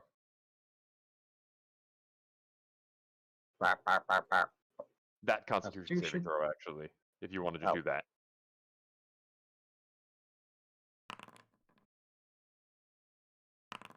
You take 13 damage, a mixture of bludgeoning, piercing, fire, and slashing, as this superheated sand digs through your armor into you, and yeah, you're blinded now. If you had passed, Already there, you would've was. been blinded. Baldwin's eyes are just caked in sand. But even through the blindness, can still smell evil on this thing because of valve enmity, so still attack normally because advantage just Yeah. cancels out. Top 10 anime moments of all time. Oh, Holy Oh shit. my. Actually, no. top Oh, 10 yeah, anime yeah, yeah. moments of all time. holy fuck! Right. Smite this bitch. Yep, so starting with the critical hit, that's 22 normal, and then I'm gonna throw on a... Fuck it, I leave this thing for smites. I'm throwing on a level 3 smite, so... Goddamn. That's just for getting rid of the... Scroll. Where the hell would I put it? There it is.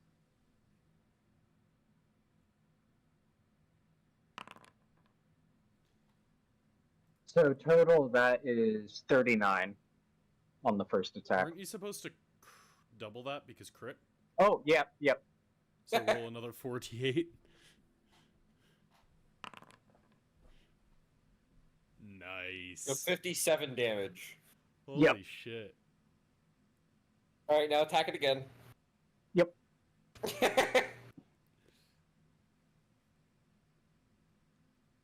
Hey, so what was that, 57? Yep. Yeah. Done. It did. It could have passed that, not easily. That is huge for me.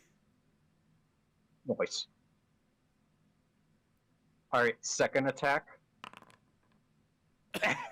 Perfectly balanced. Perfectly That's balanced. awesome. balanced. You know what? Should have been a halfling. That's okay.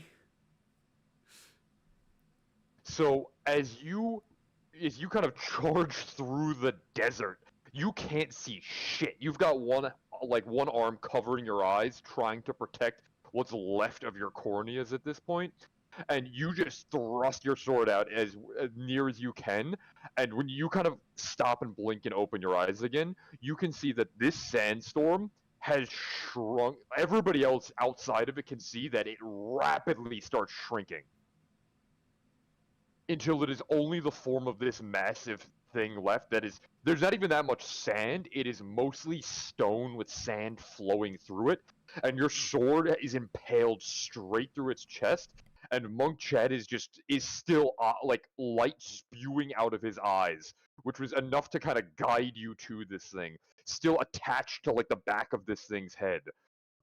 And from Monk Chad's perspective, you can see all that happening. It's slow, but it's happening. And as his sword comes in contact with it, there is this bright flash of white light throughout the entire sky that you can see. And that little like wisp of light you see rises up above this thing's head, and it starts flickering, as if it's like it starts disappearing and reappearing. I see. Give me a insight or a religion roll.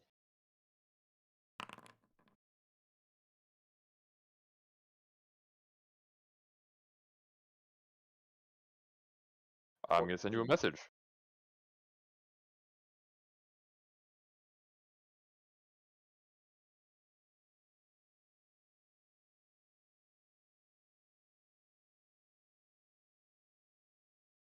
Hold on.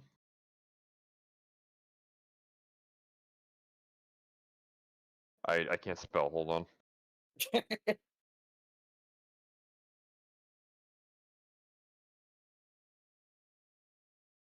I see. If you would like, since you are in a unique position, I will give you a 1 reaction to do something if you would like to do anything. How high up is it? It's maybe 5 feet away from you. Grab it. Give me an acrobatics check. Acrobatics or sleight of hand. Acrobatics, baby.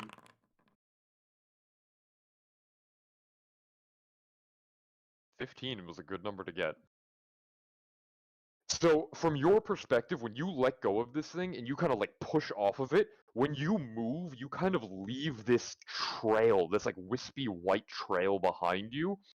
And as you kind of touch that thing with your hand, your vision goes back to normal. You are suddenly back in like everything regains its color. You can see this thing with Baldwin's sword sticking out of it, screaming and howling as his like you just see a glowing sword piercing its chest.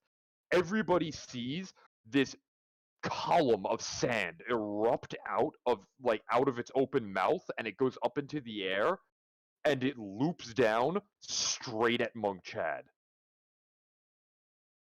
And over the course of about 6 seconds, you can see, so probably about the course of like a turn, all this huge column of sand just starts to spiral around him. It condenses into this tiny little orb, maybe the size of a baseball, starts to glow bright white, and goes straight into Monk Chad, and this thing just falls apart. No sand left, nothing but massive rocks in the shape of a humanoid body.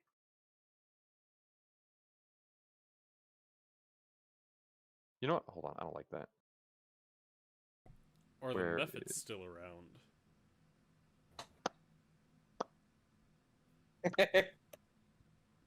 No. They immediately crumble into dust. Are we still in initiative order? Nope. I'm going to start running over. Is everyone okay? Never better. Well, Fuck off. Not you. I'm all right. I'm kind of disappointed we never got to ask him what his second pact was or who it was to. Matters not what pact of evil they make. To the next one. I say as I just start going towards to grab the orb. I look backwards, looking if the vehicles arrived. You can see there is a cloud of dust on the horizon. That technically wasn't that many rounds of combat. That took less than a minute. They'll probably be here in like another minute.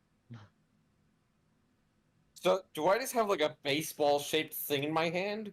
No, it literally sunk into your chest. Oh! It went into you. Like that little glowing mode of energy went straight into your chest. I am the milkman. My milk is delicious. So, Monk Chad, what was that? I don't know. Hold that thought. Yeah. When Monk, as you go to say that, sand just comes pouring out of your mouth. Well, you know what they say. It is Pride Month. And it does that for about a solid, 15 seconds of just this mountain of sand. Just kind of... And it's not a comfortable feeling. I'd like to hold up a finger as I'm just...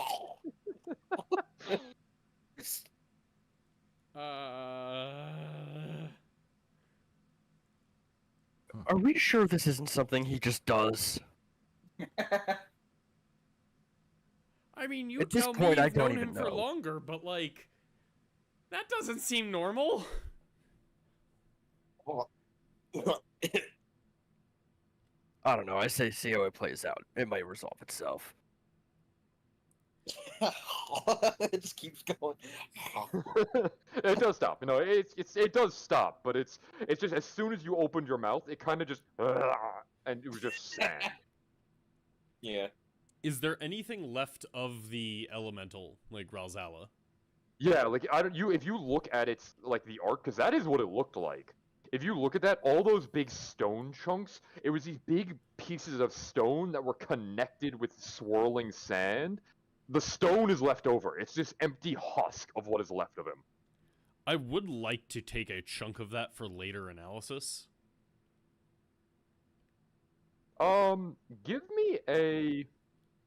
You know what? I want you to give me an Arcana or a Nature roll with advantage. What you got there, Inga? I will tell you if I know in a moment. Wow. Damn. Wow. A 2 and a That 5. was wild. Yeah, so I mean, you know that this thing was most likely an elemental, so it's the pieces of it are probably charged with elemental energy.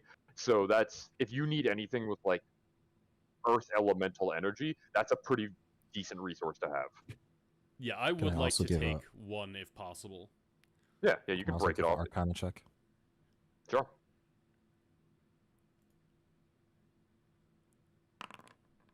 Holy shit. So Miles just looks up, pulls out a book, and starts flipping through pages. You know what? I think there's gonna be an interesting way to do this.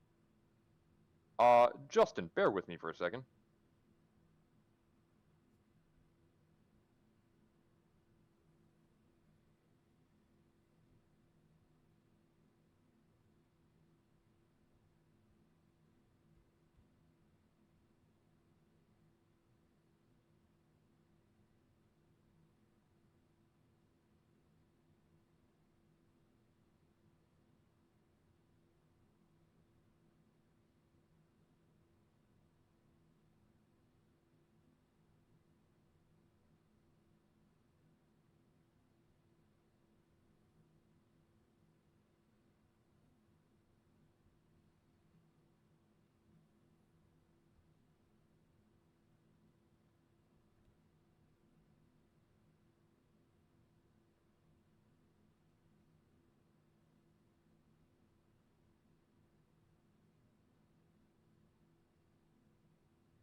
Oh boy.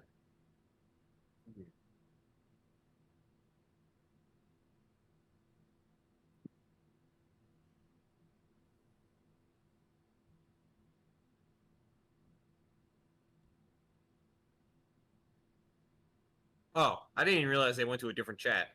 Yeah. I just thought we were waiting for his reply. Yeah, you know what? I'm gonna use this as a chance to hit the restroom real fast. Fair and base.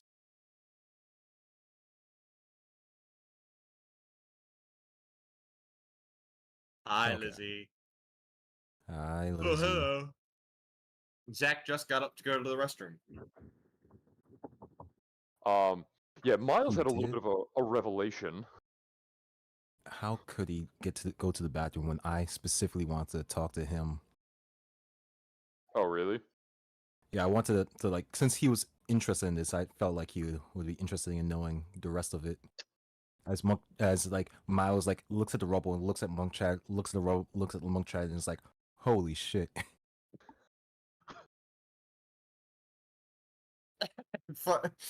What? Uh, is there something how are you feeling, Monk Chad? Sandy. Sandy, like something up in your chest as he's like Miles is like patting him down. He's like, just Flemmy up here. How what's going on? Uh, well, you did something interesting. Something very interesting. Actually, something I might want to end up studying a little bit more. Okay, let's go on a walk. Me and you, as he puts his arm around Monk Chad. Okay. Monk Chad, What's going on? you just did the equivalent of, how should I say this to put it gently? You kind of just ate its soul. What? What you absorbed just now was pure elemental energy, a mote of pure elemental energy, which is like something that's from like flipping through his books, like as he puts his finger down on a section, like, and that looked like a very powerful elemental. As he squints and like an elder elemental, Monk Chad. I'm not sure how this is gonna affect you, but it might be a good thing. It might be a good thing. As he closes his book and it's like, if you allow me to study, I would love that. Sure. Wait, does that mean I can throw up sand at will and I want to try? Oh, Give me a wisdom you could saving try. throw. No. Nothing happens. Nothing happens. So like Miles and Monkchat are walking, and Miles just takes out the syringe and like plucks it a little bit, and it's like, as we're walking, talking like, "Do you mind if I get a sample real quick?" Okay. I think I have to take a medicine check. Hold on, let me check it. Are you- This? I'm back, by the way. I'm sorry that I stepped away when you had something to tell me, Miles. You guys No were in a worries. different chat. I thought it was a convenient time. No, it's all good. It's fine. Miles might want to share that information with the other resident mage. Inga, I did a thing. I still had my headphones on, so like I heard what you guys were saying, but Oh, okay. Hold on, let me. Where is the sanguine? I could swear I had this written down somewhere. I thought I gave it to you. Uh-oh. Uh-oh. might be I in gotta do other- that. Oh, wait, yeah, you do. It's under, wait, it's under weapons. Weapon.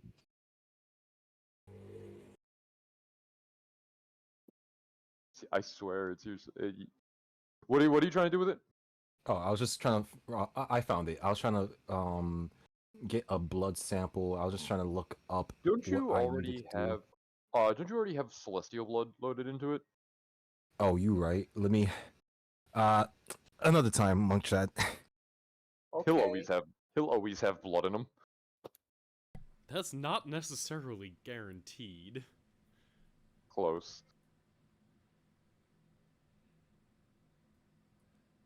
Do I feel different? so- Yes.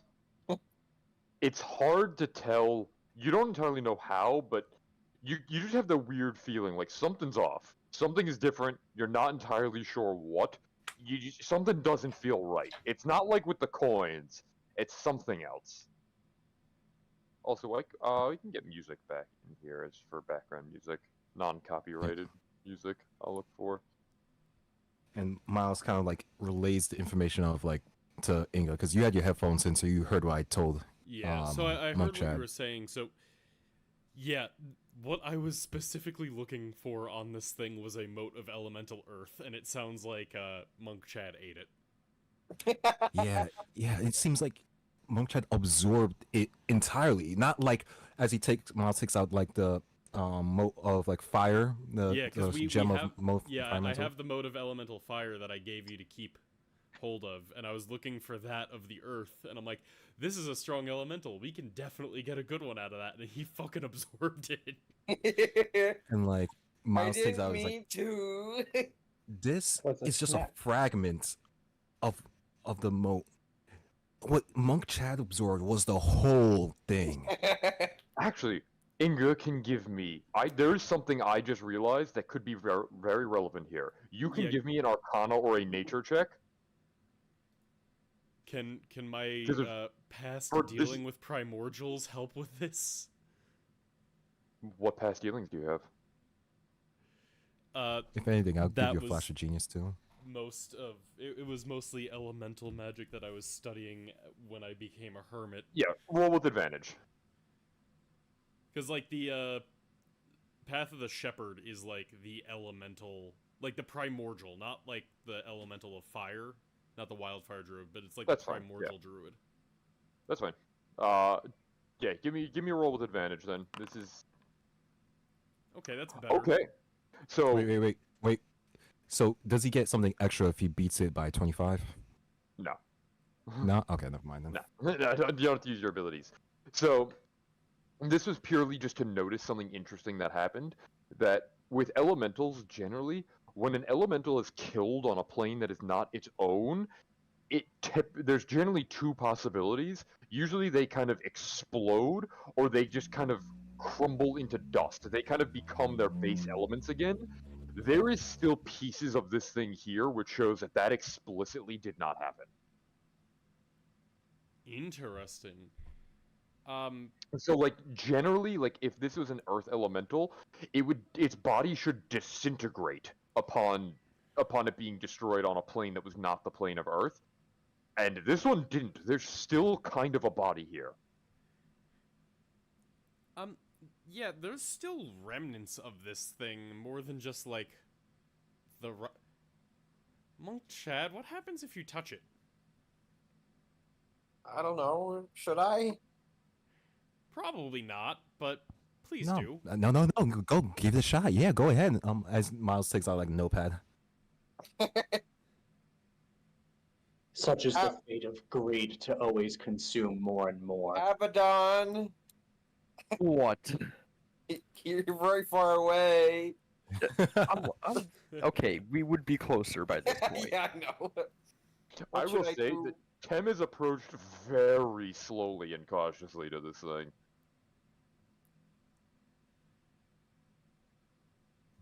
Can I try to use can I try using mold earth on the ground just to see if it still does it? The cantrip? You have Mold Earth? Molder. Yeah, like the cantrip one. Yeah. Give me a Wisdom saving throw when you do.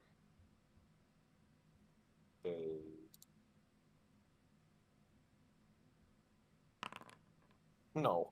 So when you use mold, you kind of try to manipulate the ground, and you kind of twist your hand in the normal motion you would get to cause the earth to move. And when you do, for a brief moment, this spiraling column of sand rockets up out of the ground, and then stops.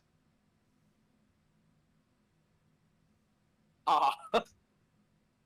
Monk Chad, was that any different than normal? Yes. How so?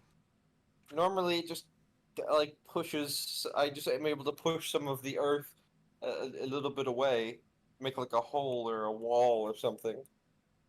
Not that. Yes. Well, would you like to touch the whatever is left over of the elemental and see what happens?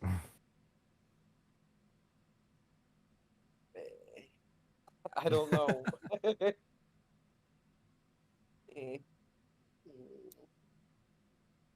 I'll touch it. It is solid stone. I did it. In that case, if nothing responds, even if it has been drained of its elemental essence, I am going to try and get as large of a chunk as we can realistically fit into the bag of colding.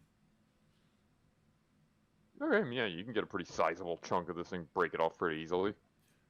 What should I note that as?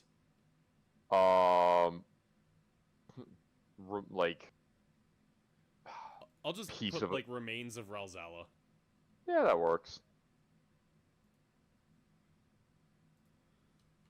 Technically, he is an Earth Elemental Dust Lord, but that works.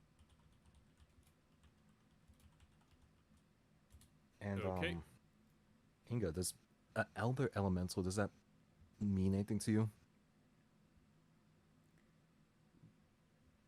I mean, I'd like to think it does.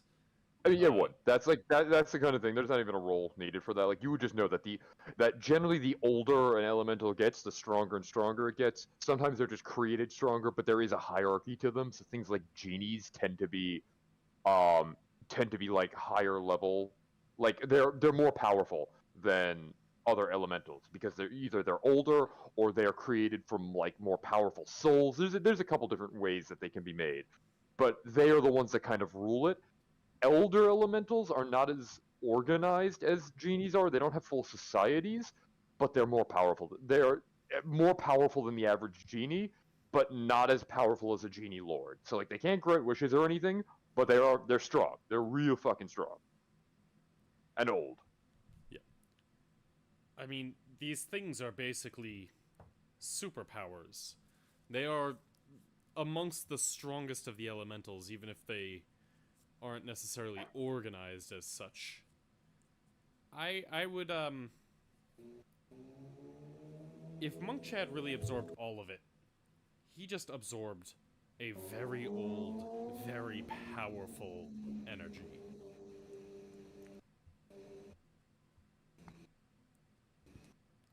I would also like to start looking at the Demon Zapper core.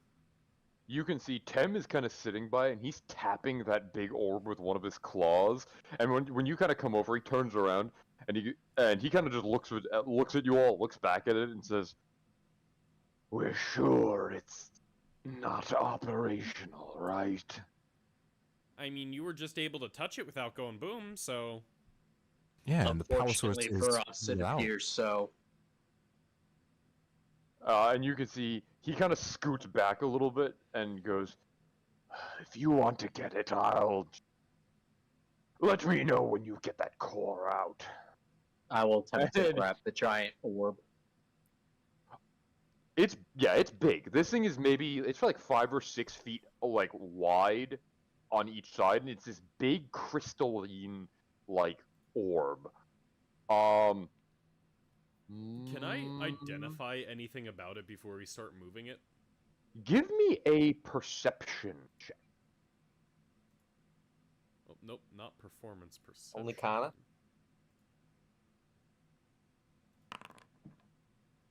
So it is made of this like thick crystal that you're not entirely sure what kind of crystal it is. It might be something that's native to Hell that you've never seen before. There is something interesting that Inga notices though that doesn't stand out immediately.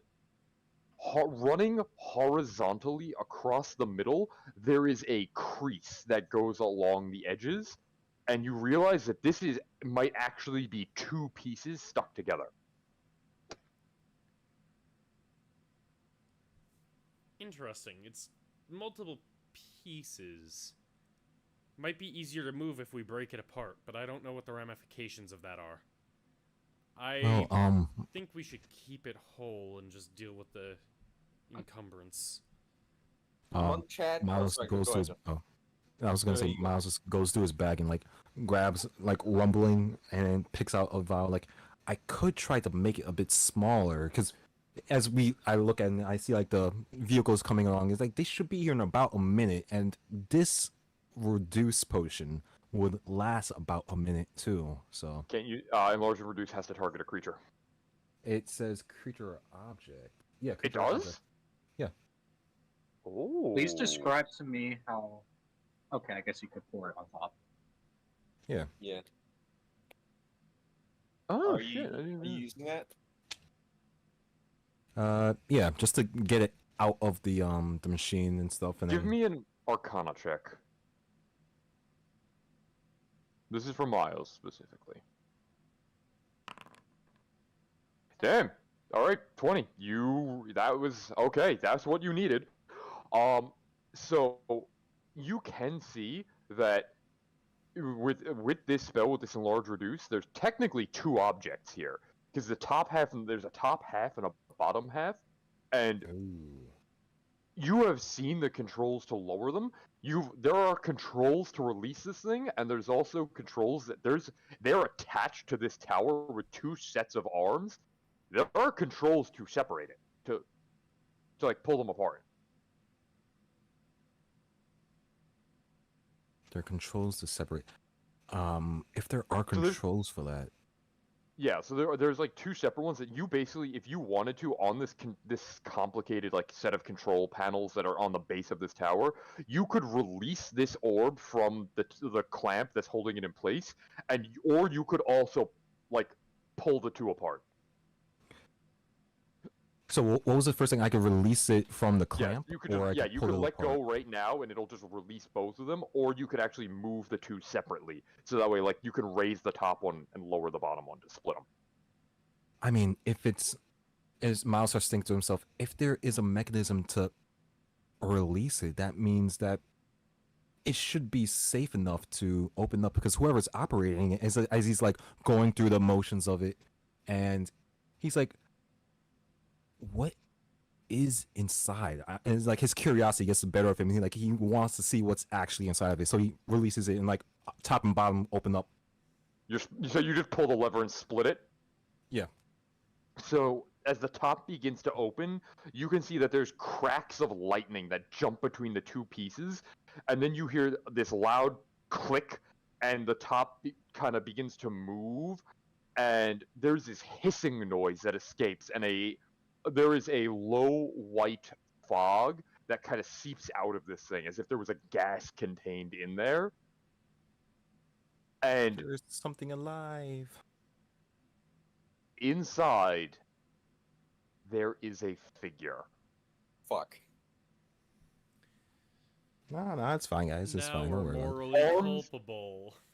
Arms and legs seemingly bound to the top and bottom of this crystal chamber, respectively, with large, thick iron manacles and a thick metal band with a chain around the head where the mouth would be. And surprisingly, that's not the weirdest thing about that you see here.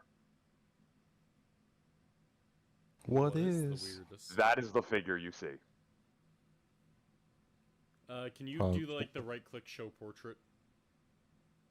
Sure. Let me If you open up the character sheet and then right click on like the icon in the top left, it'll come up with show portrait. What do I Oh, it's a smell? crystalline thing.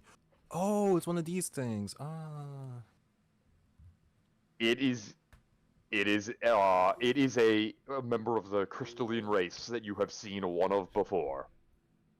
Yes, our good have. friend. Chris. And you can I see think as this it is before looks my time. it looks up and its eyes glow orange, and as it does, you can see a surge of like electricity run up its body as it shudders, and they run up those chains into that big orb and causes the whole thing to glow. Miles, why'd you have to open it? So we gotta free it. My curiosity got the better of me. I'm sorry.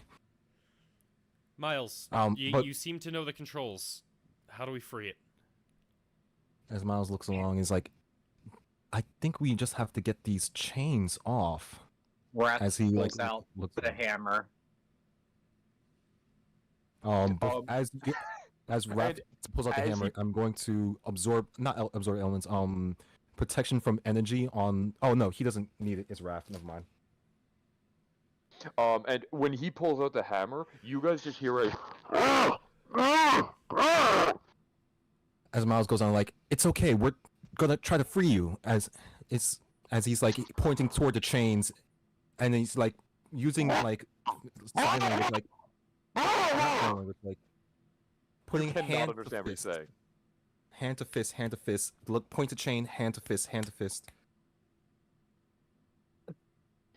And you can see when you do, this creature's head just kind of shakes side to side. Its head meets Baldwin's gaze, and it nods at you. Okay.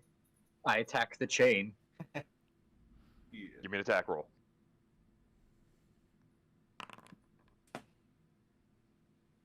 So so which part of the chain are you attacking? I will attack the ones going to like his hands, like not the manacle itself, but like maybe 2 or 3 feet up, or 2 or 3 inches away from his hand. I was gonna think to Okay. attack, for you to attack the part that's like connected to the orb itself, so you don't like get closer, like make it seem like you're attacking it. It seems to understand and nodded at Babdwin. Okay. It kind of is that what you do? You attack the actual chain itself. Yes. So you swing down, and it just snaps that chain immediately.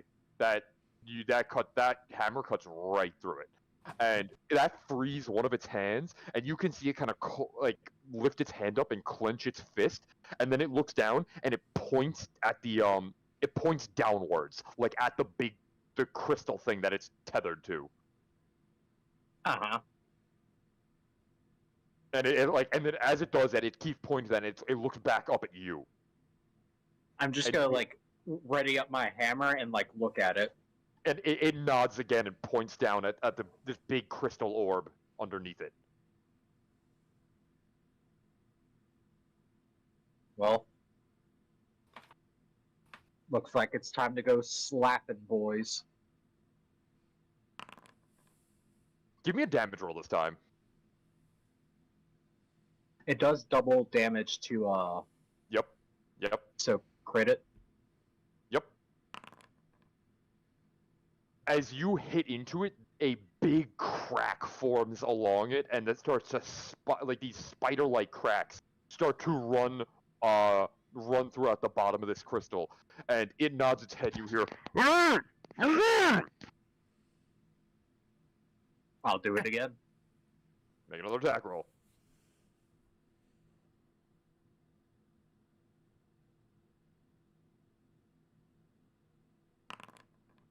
Oh! So roll a Nice. critical Damage. and then double that. Here's the critical. So double that is 36. 36. So you Wait, see, which so are you you attacking? guys see as Baldwin lines up the hammer where he just struck, raises it over his head and brings it down, and that bottom crystal completely shatters. And so this thing is now just God. hanging from the top one, and as it does, you can see that it looks up at you, and the crystalline form of this figure breaks apart. It like shatters, and it falls into a little pile of crystals underneath it. That little pile slithers along the ground towards you and reforms into a humanoid shape. Hi! Ah, finally! With that dampener broken, I can finally escape. Thank you. Wait, who are you? Monk Chan! And it turns, looking down at you. No, the one that freed me. What's your name? Wrath. Quaint. He's going through a phase. I'm sorry, No, Wrath? no. I thought I was the edgy one here. Good God. Also, this is the point where Tem does start kind of slowly creeping back, and he goes, I owe you my freedom. I've been trapped in there for ages. And Mouse pipes up like, well, your words, not ours. But could we ask you a favor? and the head just kind of turns completely around, and the body follows after with its arms crossed, and it says, Should have figured I knew I was in hell. You wouldn't do this for no reason. You freed me. Anything's better than being in that thing. Great. Well, Name your price. You will help us power a weapon which will destroy more devils. And the head snaps back to look at Baldwin and says, "Destroy more of them? Yes. How Yes. many?" An entire fortress of them. What do you need me to do? Power a weapon. it just needs a lot of power, and it seems like they were using you to power this weapon. So, would you be able to do the same? We're not gonna put you in anything. You could, your free will. You could do as you please. You just put some electricity into it or something. And I think we only need one shot. It's just to breach the fortress. Another weapon like this? And he turns around, gesturing to the one behind him. Not quite like this. It's more of a gun. A ballista.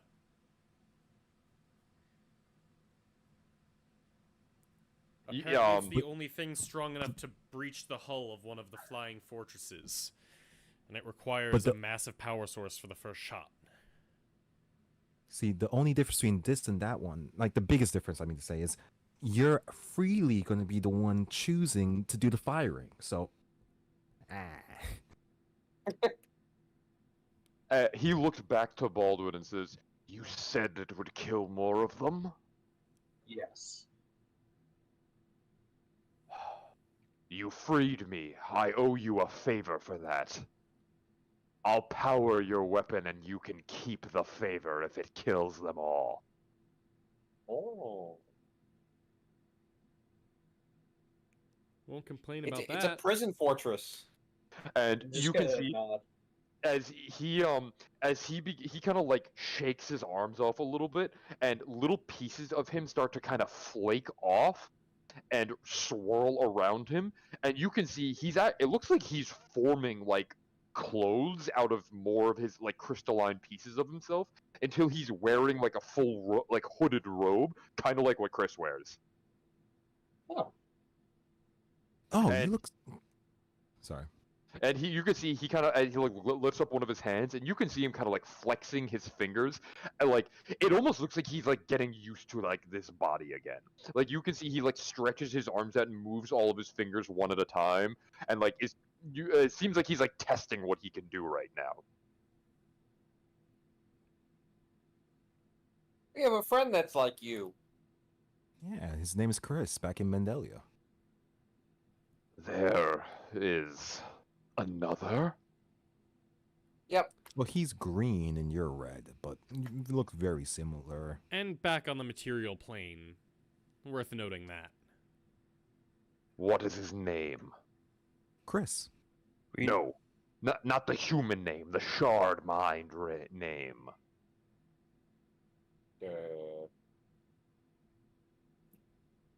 Miles. Hold on. Does Miles have it written down somewhere? It's been so long. We always just called him Chris. I don't think we remember. I'll let you roll a history check. It has been a while, and some of you are smart. Yeah. I never met this Like guy, me. I don't know. That's true. Oh! Ooh. Wrath. So, you guys might remember that the magic store that he operates, because he's not just a court wizard, he also owns a magic Yeah. shop. And oh yeah, you guys all rolled pretty well. Monk Chad never really paid attention, because you're not sure if he can read. But you do know that his magic shop is called Curio's Curiosities. Right. I forgot about that. Wow. Because you know he Um, goes by a couple different names. Yeah. I guess if Raph wants to say it, since Raph got the 20. It's up I to you. never forget someone that creates good weapons. Curio. I figured. My brother. Brother, wow. Let me ask first, are you guys on good terms, or? For a shard mind, it's complicated. We I see. differ on perspective.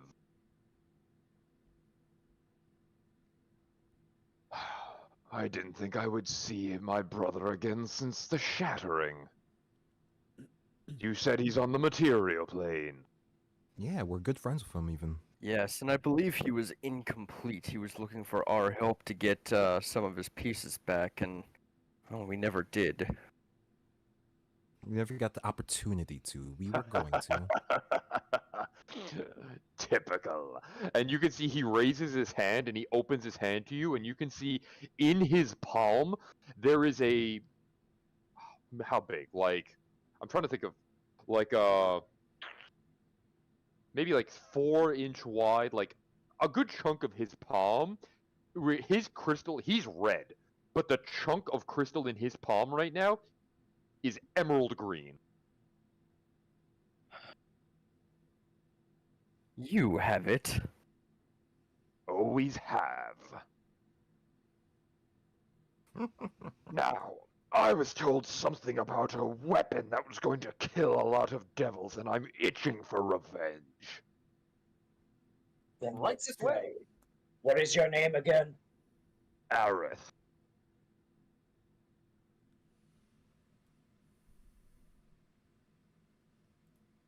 Okay. Now, the weapon that you spoke of, I wish to see it. It's not here. What do you mean it's not here? It is in the forge. We must go. What forge? I don't think it's a good idea to bring him to the forge. As I go to Raph, talk to Raph, like whispering. Past him.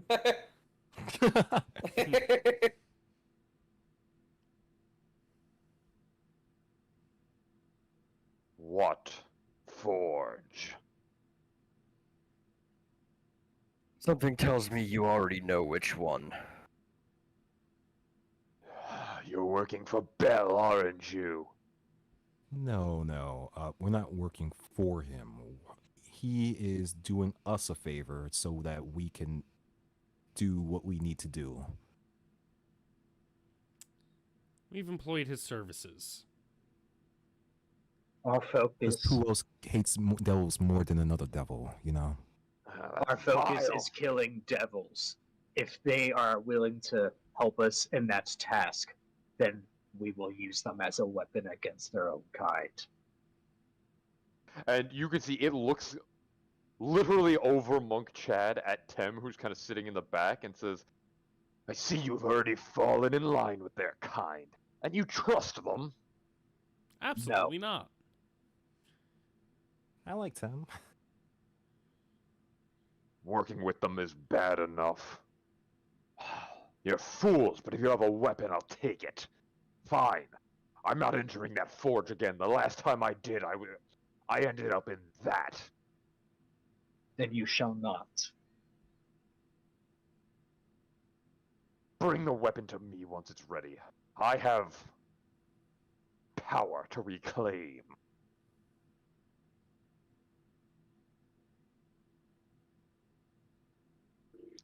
and when he says that, he also he starts to float up off the ground a little bit. Isn't there like a tower we have to bring it to? As I look to the rest of them. This was the tower. Well, we have to bring it to the docks to bring down the fortress when we shoot it down. But this was the tower where we were getting the power source from. Of course, we didn't realize what that power source was until now. How typical. A devil wouldn't tell you that their power source was a living, sentient creature. Or Should it for you, surprise we you? saw what you were. I'm more impressed that they found a way to power something without using souls. I mean, they kinda did still use souls, they just kept it in your body. You do have a soul, right? I'm a shard mind. I'm mostly soul. Ah, Yeah, so they were definitely still powering it with souls, just a different medium. Understandable why they would have to use a shard mind to power something like this. And considering my arcane potential, I suppose that is more valuable than a standard soul coin, but nevertheless, these vile fiends can't be trusted with any of their machinery. If it means it's one less soul to be used, then I suppose I'll power it a little longer. When you have your weapon ready, bring it to this tower. I'll find you. So I'm a bit newer to this group. What's a shard mind? And he kind of floats back down and kind of approaches you, looks down, and he kind of looks down at you and goes, How much time have you spent on the astral? I don't think any. Are you familiar with the Living Gate? Probably not. Mortals! I'm going to have to... It's not relevant right now. I can give you the history lesson later, for once these devils are dead. Real quick, do you mind if I ask you a question? Depends on your question. Do you know what that thing is? The elemental? You mean the guard dog? Yeah. Yeah, it's Elder Elemental, Inga. Huh? I've seen some like it before. Elemental, powerful. They go by many names. Dust Lords, Dust Devils, Sand Forces. Oh, I think why? I accidentally ate its moat. I didn't What? see any water around it. What do you mean you ate it? Are you an elementalist? Yeah. I didn't mean to, but I think that's what happened. You can see he kind of looks you up and down. He sticks a hand out, and you can see his eyes begin to glow with this bright purple. And he kind of waves his hand over you and goes, "You do reek of magic. Perhaps it does reside within you. Use it how you see fit. I'm sure it'll be a valuable asset to turn their own guard dog against them."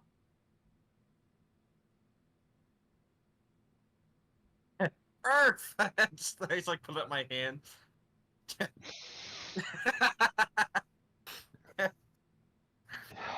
Yes, now. How long can I expect to wait for you to bring this weapon here? I mean, are you gonna be staying right here? I have a lot of strength to regain. I'm going to be in stasis for quite some time. Why don't you come with us? We do have a ship, and if Back to that they- some- forge? No, you can oh, stay you in can the stay undercarriage. on the ship. You can stay in the undercarriage of the ship. And You regain have a your ship? strength. Yes. Yes. Can it bring us back to the material plane? We hope. We surely hope.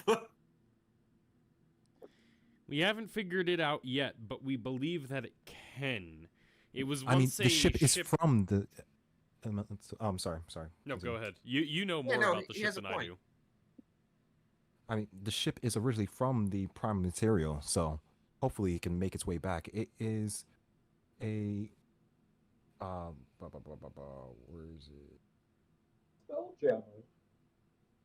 It's an elemental galleon that's from Mendelia. From the material plane.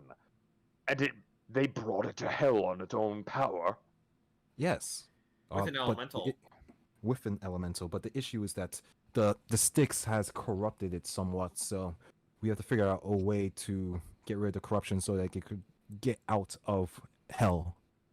So the mortals have found a void, Skipper. Take me to your ship. Okay.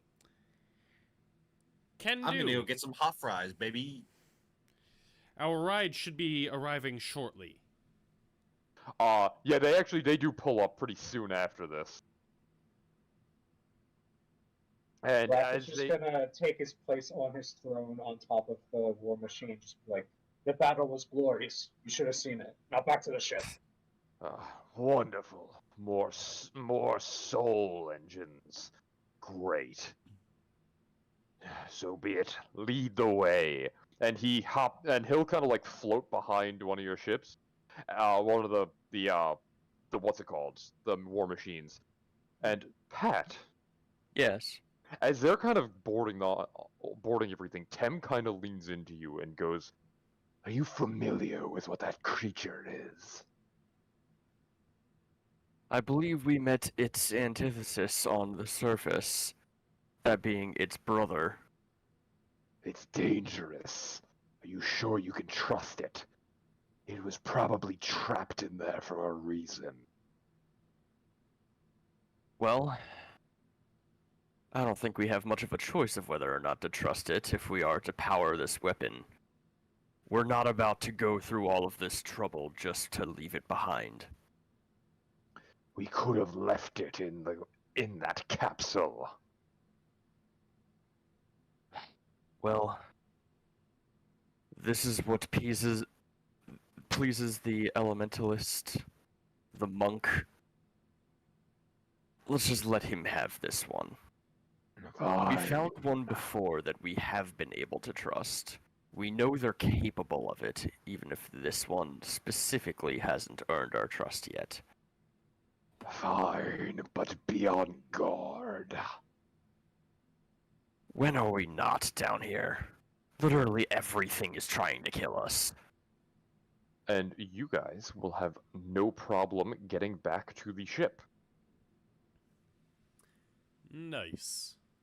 And when you bring him back to the ship, he seems to take a great interest looking at all the stuff on the ship, and he kind of floats up to the big rings on the mast, and you can see as he's flying between the three of them, very intrigued by how they work.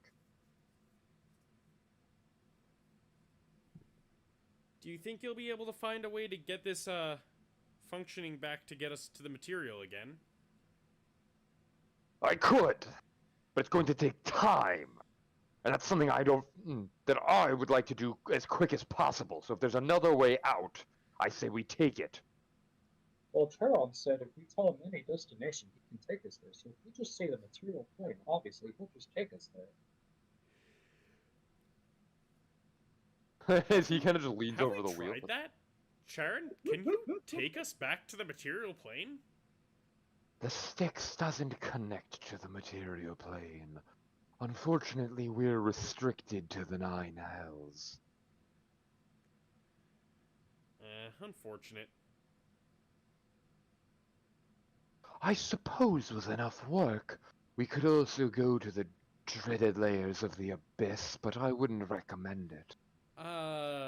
Let's not do that.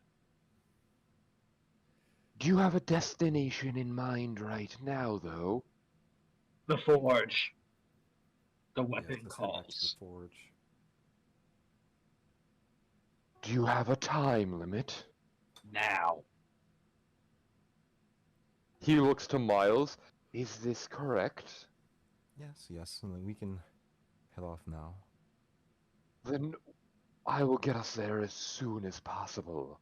Make yourselves comfortable. As he throws the wheel to the side and the ship begins to rotate and launches forwards. And is there anything you guys want to do while you're traveling? Rest. How long it take?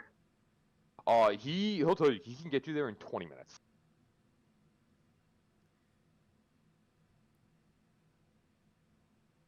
Honestly, I think speed is worth it. Just let's go. Yeah. We can rest afterwards. I don't expect us to be fighting something at a forge where we already have a friendly person in charge. Correct. I'll make sure that everyone is... We don't have time for a full rest, but I can help out a bit. And I'm going to mass cure wounds. I'll say that I can ask Yeah, actually everybody does fit. So that is 6 creatures, that's the whole party. Hey, excuse you, Charon's not getting healed. Yep. He isn't even- The whole party gets healed. How much is it? 18. Damn. And then I'm gonna go. It's like that's a good idea. As I pop off like a couple vials to like air out the area, and I'm also gonna cast mass heal wounds. Mass healing word. I mean, sorry. And it's like aerating the area. Everyone's like inhaling the smoke. Well, I'm back to full.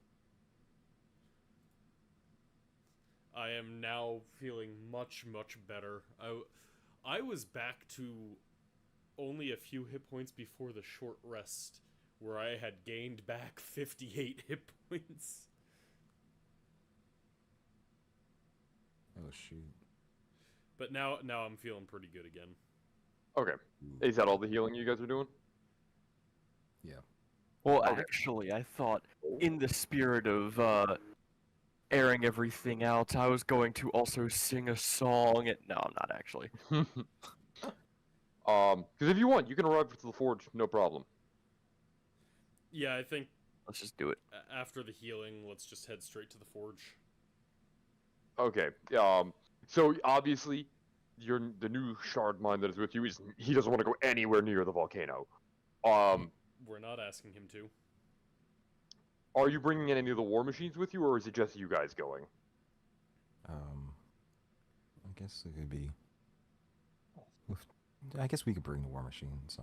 Just How far from the Styx is the entrance to the forge?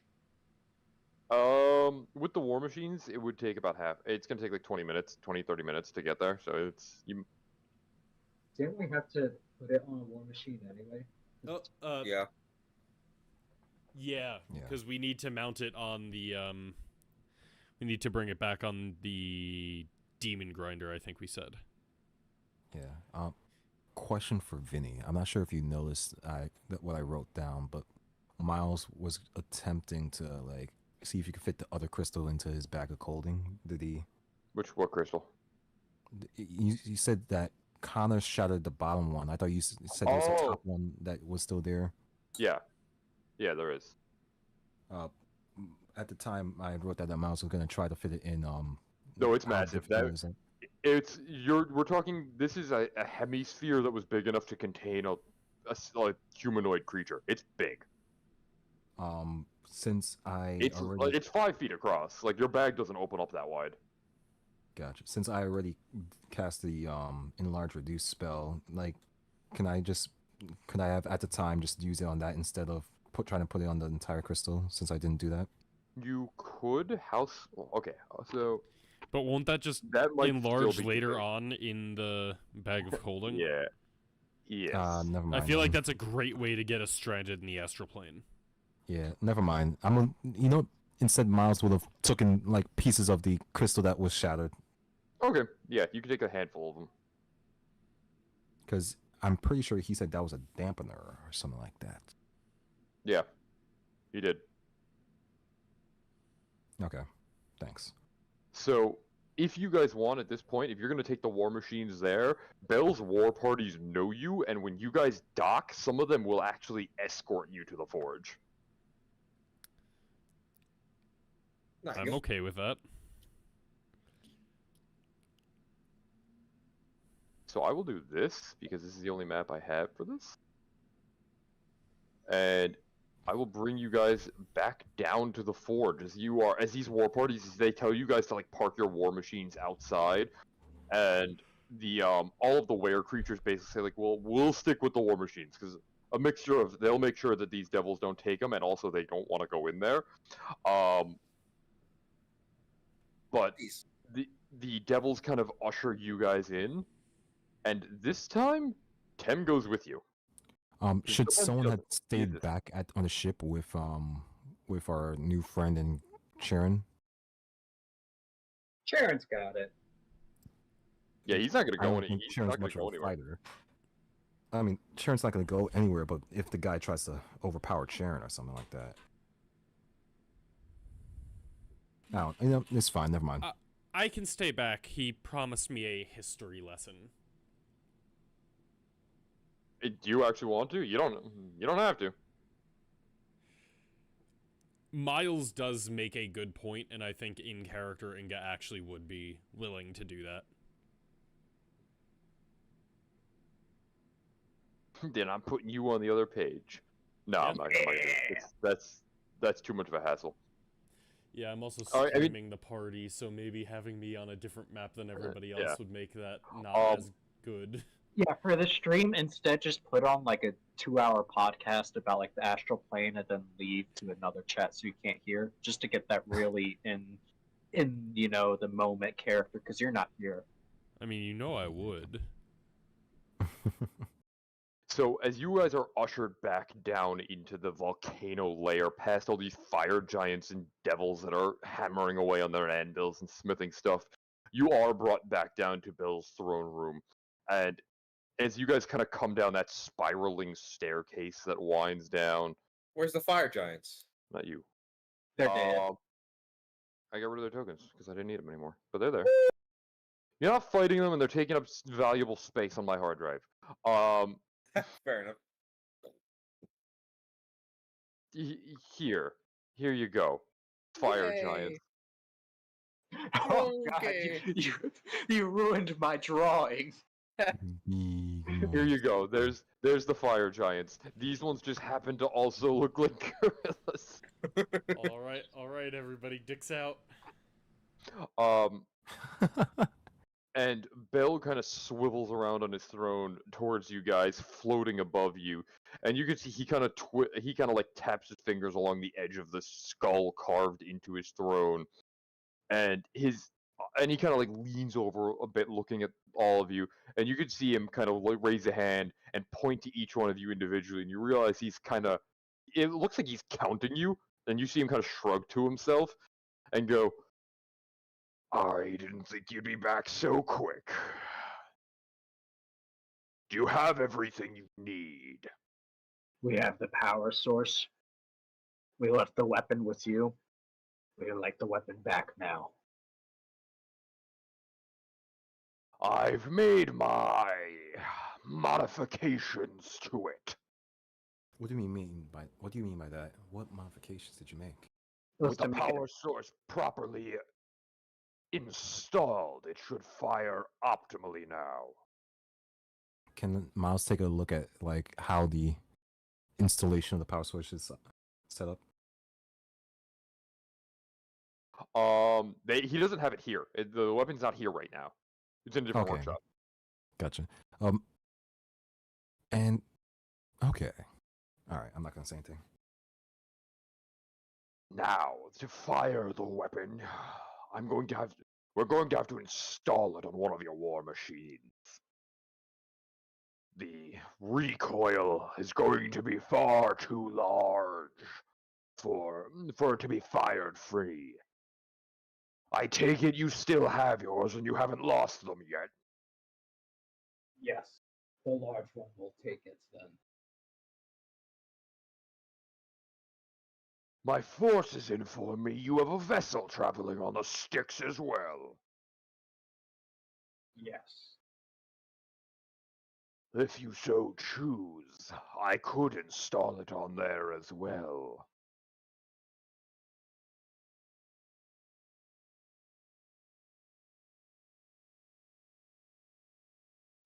I think it's all right being on on one of the war machines. So I look to the others in the group like, what do you guys think? Aren't we going to attack it when it's docking at above the sticks anyway? I mean, the war machines are going on the ship, so we could do both. That's true. It's all right. It's as I looked at, and so it's like it seems like we're all right putting on the war machine, right? Yes. Yeah. All right. Yeah. We'll have it on the war machine, sir. A suboptimal placement, but one I can work with nonetheless. I will have to, And you can see that he motions one of his hands, and you can see there's a big war machine kind of hanging from the ceiling over a pit of lava right here. And a couple smaller devils fly up to it and release the chains and just drop it into the pool of lava, and it begins to sink down. And he says, I will take your biggest war machine at once. and he kind of waves his hands, and a whole bunch of them go flying out.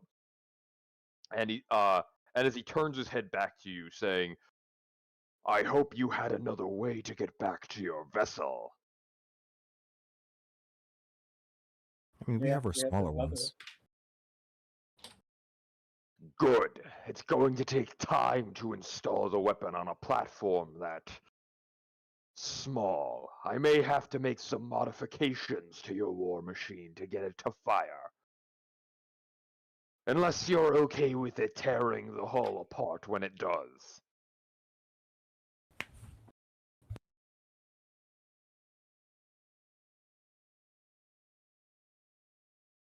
How long will these take?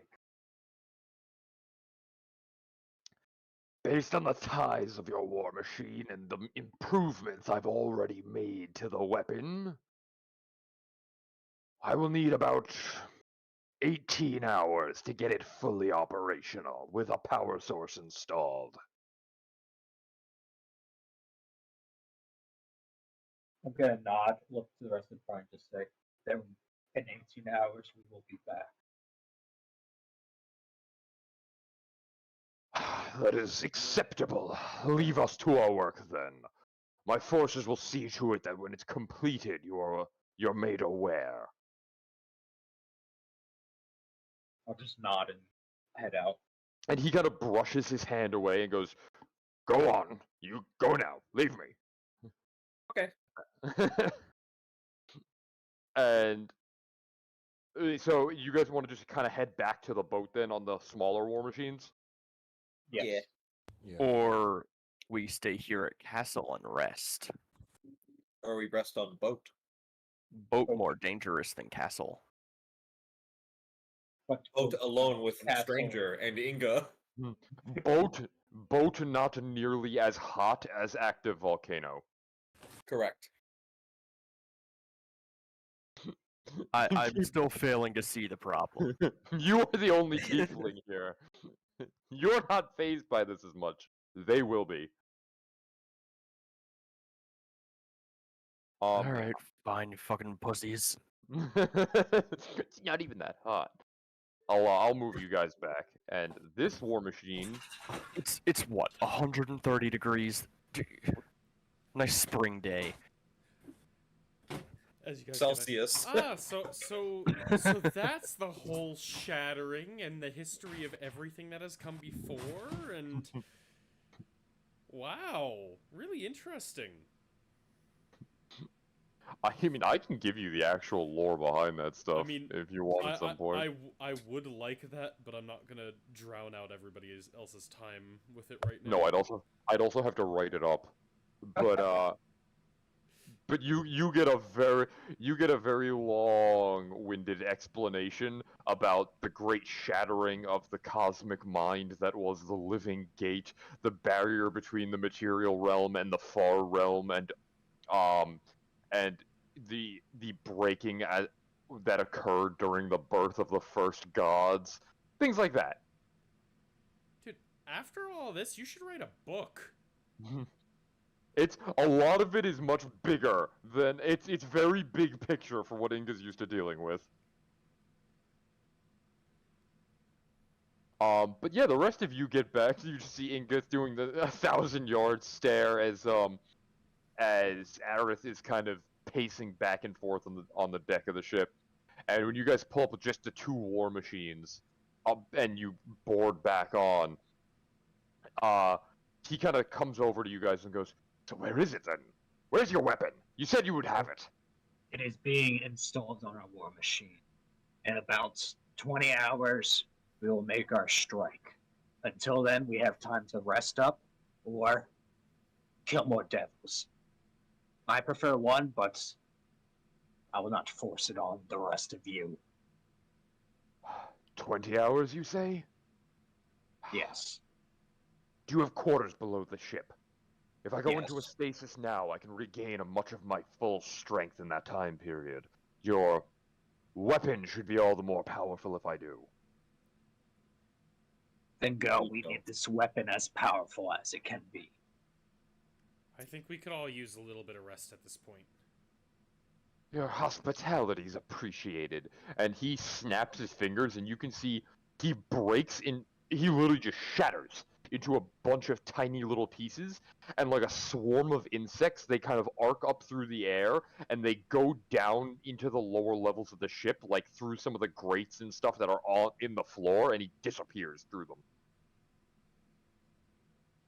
We're docked just like on like land, right? Yep. Can Monk Chat spend some time trying to practice and see if we can get anything new to happen with Earth stuff? Yeah. If so, it's going to take a little bit of time, but yeah, that is something that you could do. Yeah, because I only need a short rest, so I'm willing to give 17 hours if it need be. So while you're doing that, what is everybody else doing?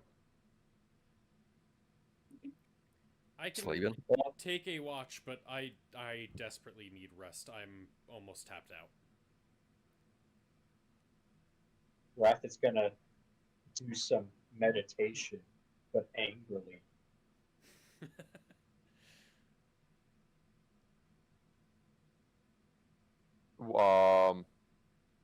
Okay, I guess yeah, that works. So is your plan that you guys are going to take a long rest on the ship while you're moored here? Yeah, I think so. Okay, so yeah, you guys, I will say you can take the long rest. Sharon's not going to take it, so if anything bad happens, he can move the ship out of the way. So you will be able to get the long rest. However, there are things that can happen over the course of that long rest.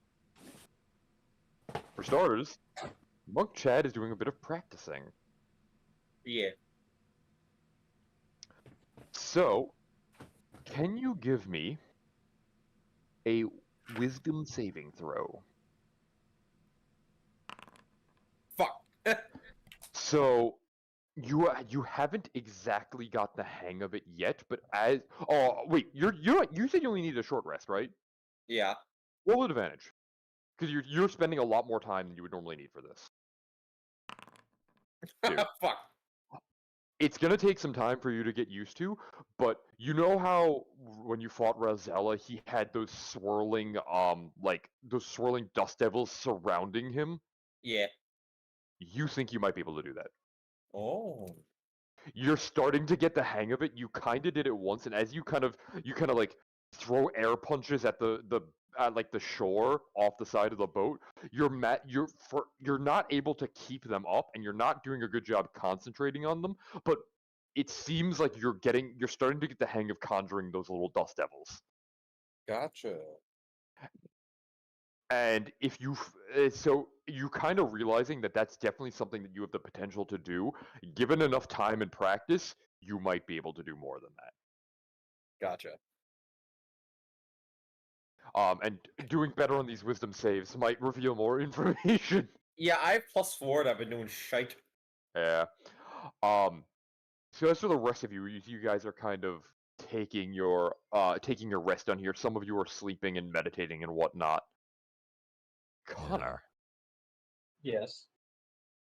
you are approached. Baldwin, you seem angry.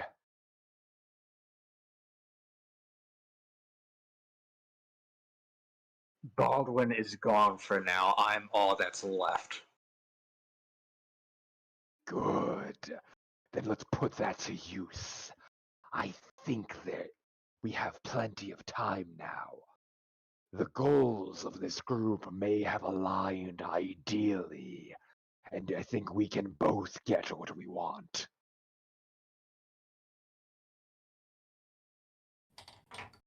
And what is it you want? Get the gnome.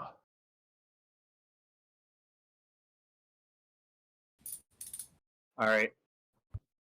So, no, delete that.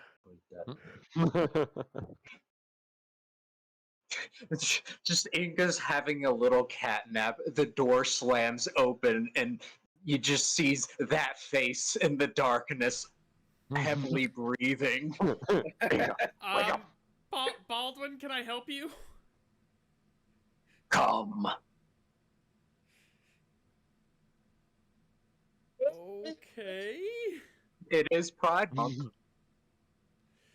Yeah, I did that a few minutes ago. I need a little bit of time to recover. So, are you bringing him back up to like the top deck? Yes. So, Baldwin brings you to like the front of the ship where you can see Tem is kind of perched there looking down the river, and he turns around to look at you and goes, Good. Inga, I've been doing some thinking, huh? What can I do for you, Tem? We have time to kill before the weapon is ready. I think we can break your contract. And he definitely perks up. Really? How do we do that? with this. And he opens his hand, and you can see that there is a small, flat, maybe baseball-sized black stone with a deep red infernal rune engraved into it. I don't speak infernal. I think I need a bit more information. Infernal Keystone. A guide for traveling between the layers of hell, courtesy of Bell's Forge. Wait, so we can get to the layer I need? I believe so. Even better. I've already inscribed the keystone with the rune of a place I've been before. Where's that? Pelicitavius's keep in Maladomini. his base of operations, where him and I discussed the nature of your contract. So you're saying we could just travel there? I'm saying he was a fool to let me in.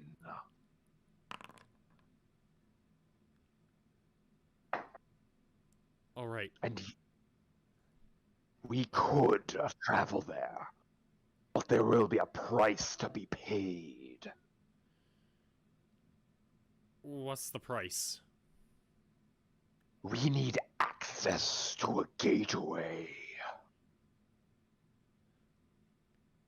Like the one that we spoke to Mephistopheles through? Bigger. To travel through that many realms is going to be a challenge. Avernus is the first layer of the 9 hells. Maladomini is the 7th. Charon said he could follow the Styx through all 9 hells. Would that work?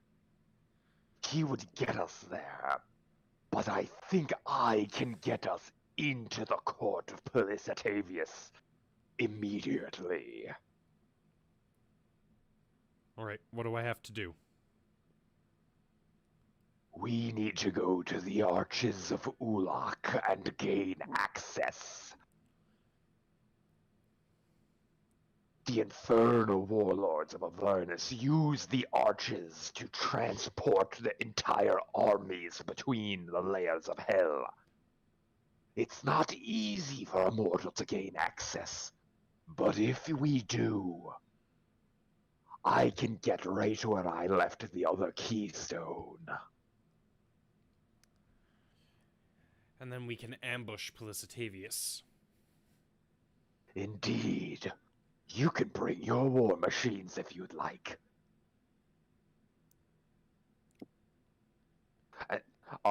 And his head turns to look at Baldwin, and he goes, And that's what I think you might be interested in. The arches are powerful, interdimensional magic far beyond anything you have access to. They could bring us back to the material plane. Yes. They could bring this entire vessel back. I wasn't sure at first, but that creature you brought on board, he may have enough power to transfer some of that energy to this vessel. If we gain access, it may be your key home. That sounds like exactly what we need once we're done with the Flying Fortress. And it might be fast enough. Once you attack that fortress, the forces of Avernus are going to descend on us. Quickly. We're going to have to escape with haste. So should we take care of this first, so that we can just escape immediately once we're done? Or are you saying it would be the worst idea? I've seen what he's capable of. Give your alchemist a crack at the arches and he may be able to decipher how they work. He seems to be rather adept with this type of mechanism. if we can have a way back to the material plane as soon as we're able to breach the fortress, as well as a way to free me from my past. Yes, I do think that would be a good call. Baldwin? Consider the journey to Maladomini a trial to ensure the arches will work the way we need them to. Traveling between layers of hell is simpler than traveling to the material realm. Makes sense. Baldwin, you said you wanted to kill some more devils. An archway where devil armies walk through. I think this will do.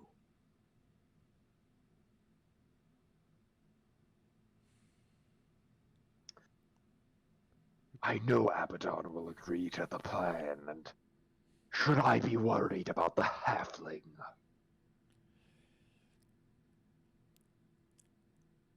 If Throw anything, some he gold is coins stronger. his way. If anything, he's stronger now than he was. And if we can tell him that it's a good way for him to get home, which to me it sounds like it is, I think we should be able to convince the others. Then I suggest you go discuss our new plan with them soon. They're going to need to be ready. If you thought Rosella was a challenge,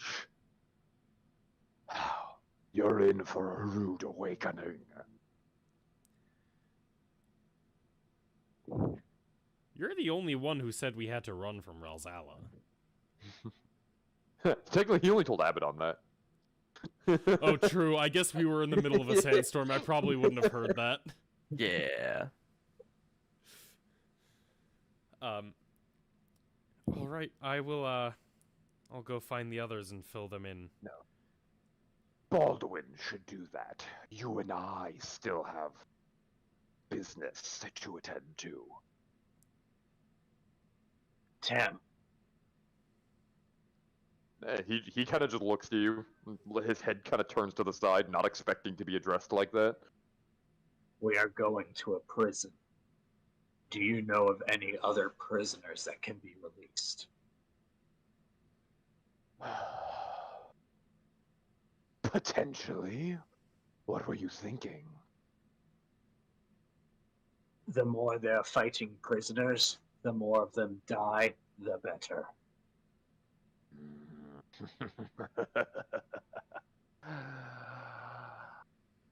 A reasonable plan. I don't know all of the prisoners on the ship, but I know any one of them would join you in a heartbeat if it gets them off.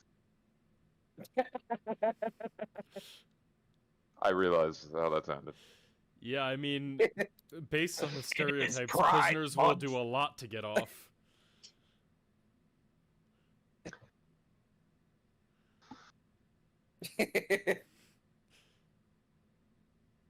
Monk Chat in the distance laughs for no discernible reason. The other prisoners on the ship may not be as powerful as the fiend we're after, but they can still be of use.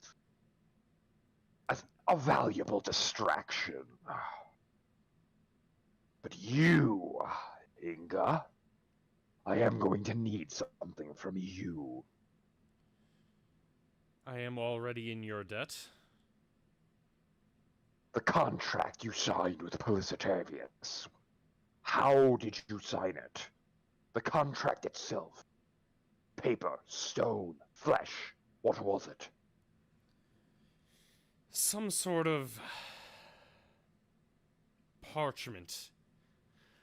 It didn't seem paper or leather I was familiar with. I decided to not think too much about the origins. Do you But it still was- have it? I was given a portion of it. Yes, I keep it on me. Polisitavius Good. has the other half. We'll need to bring both halves together in order to nullify his portion of the contract with his death. Yes, I... Do not lose it under any circumstances. I do not plan to. So you have like the physical copy of it.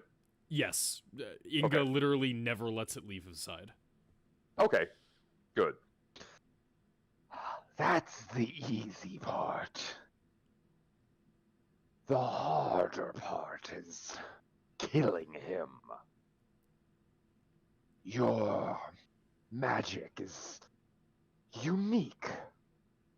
I think you might be able to do it permanently. You did say if a devil is killed on its own plane, it doesn't revive, correct? Yes, but that is the problem. Alajomini is not his home plane. Then what is? Gehenna. But we may be able to circumvent it. I'm listening. Pelicitavius has a rather unique curse laid upon him. And what Ye- is this curse? Who put it there? Pelicitavius is half devil, half daemon. A creature born of the hells and of Gehenna. With sufficient work, killing him in hell may be enough to kill him permanently, but it may take more effort than a regular devil. His magic is corrupting, antithetical to yours. The nature of your magic, you're one of the primals, correct? Yes, it's primal natural magic that fuels me. Or at least that I channel. The magic that keeps Pelicitavius alive despite the battle between his two halves is the opposite.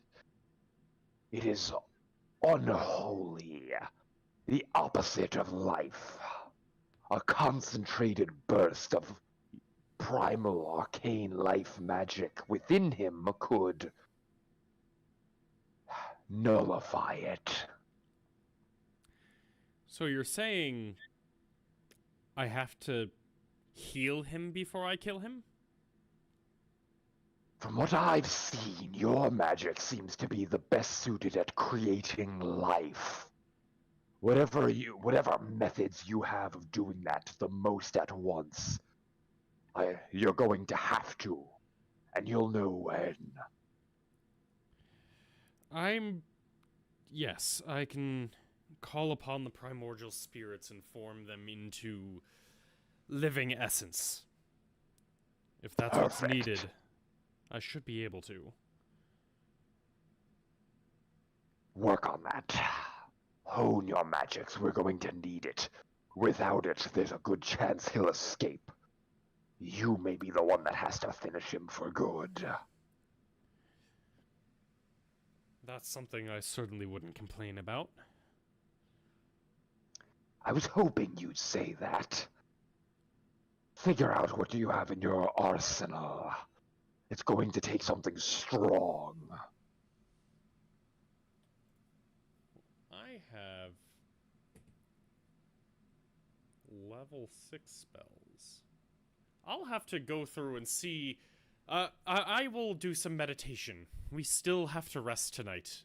And during that time, I can determine what I'm capable of doing. I might be able to concentrate more into the powerful portions than usual and leave behind some of my weaker essences for the sake of dealing with this. Whatever it takes, just get as much power as you can. Alright, so I'm only preparing level 6 spells. I know I only have I know I only have one spell slot, but this gives me all the options.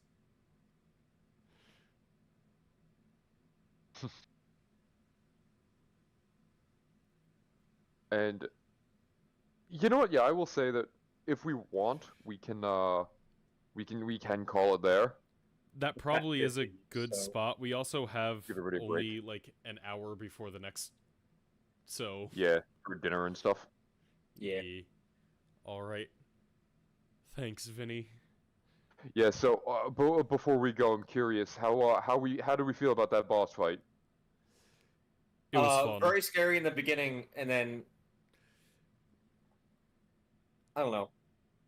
Because Zach, you probably noticed, but I'm implementing boss actions now. Yes, yeah, I saw and the I'm villain kind of getting actions. to work in I kind of have a system that I'm using in Foundry, and I tried it last night, and it worked on a much weaker enemy, but I think they work, so I think I might keep using them for certain enemies. Yeah, I think they work. I think that Stunning Strike does break encounters sometimes. Yes. A little bit, but that's also why Stunning that is Strike and also why you also have Paladin crits break encounters. Yeah. Fun fact.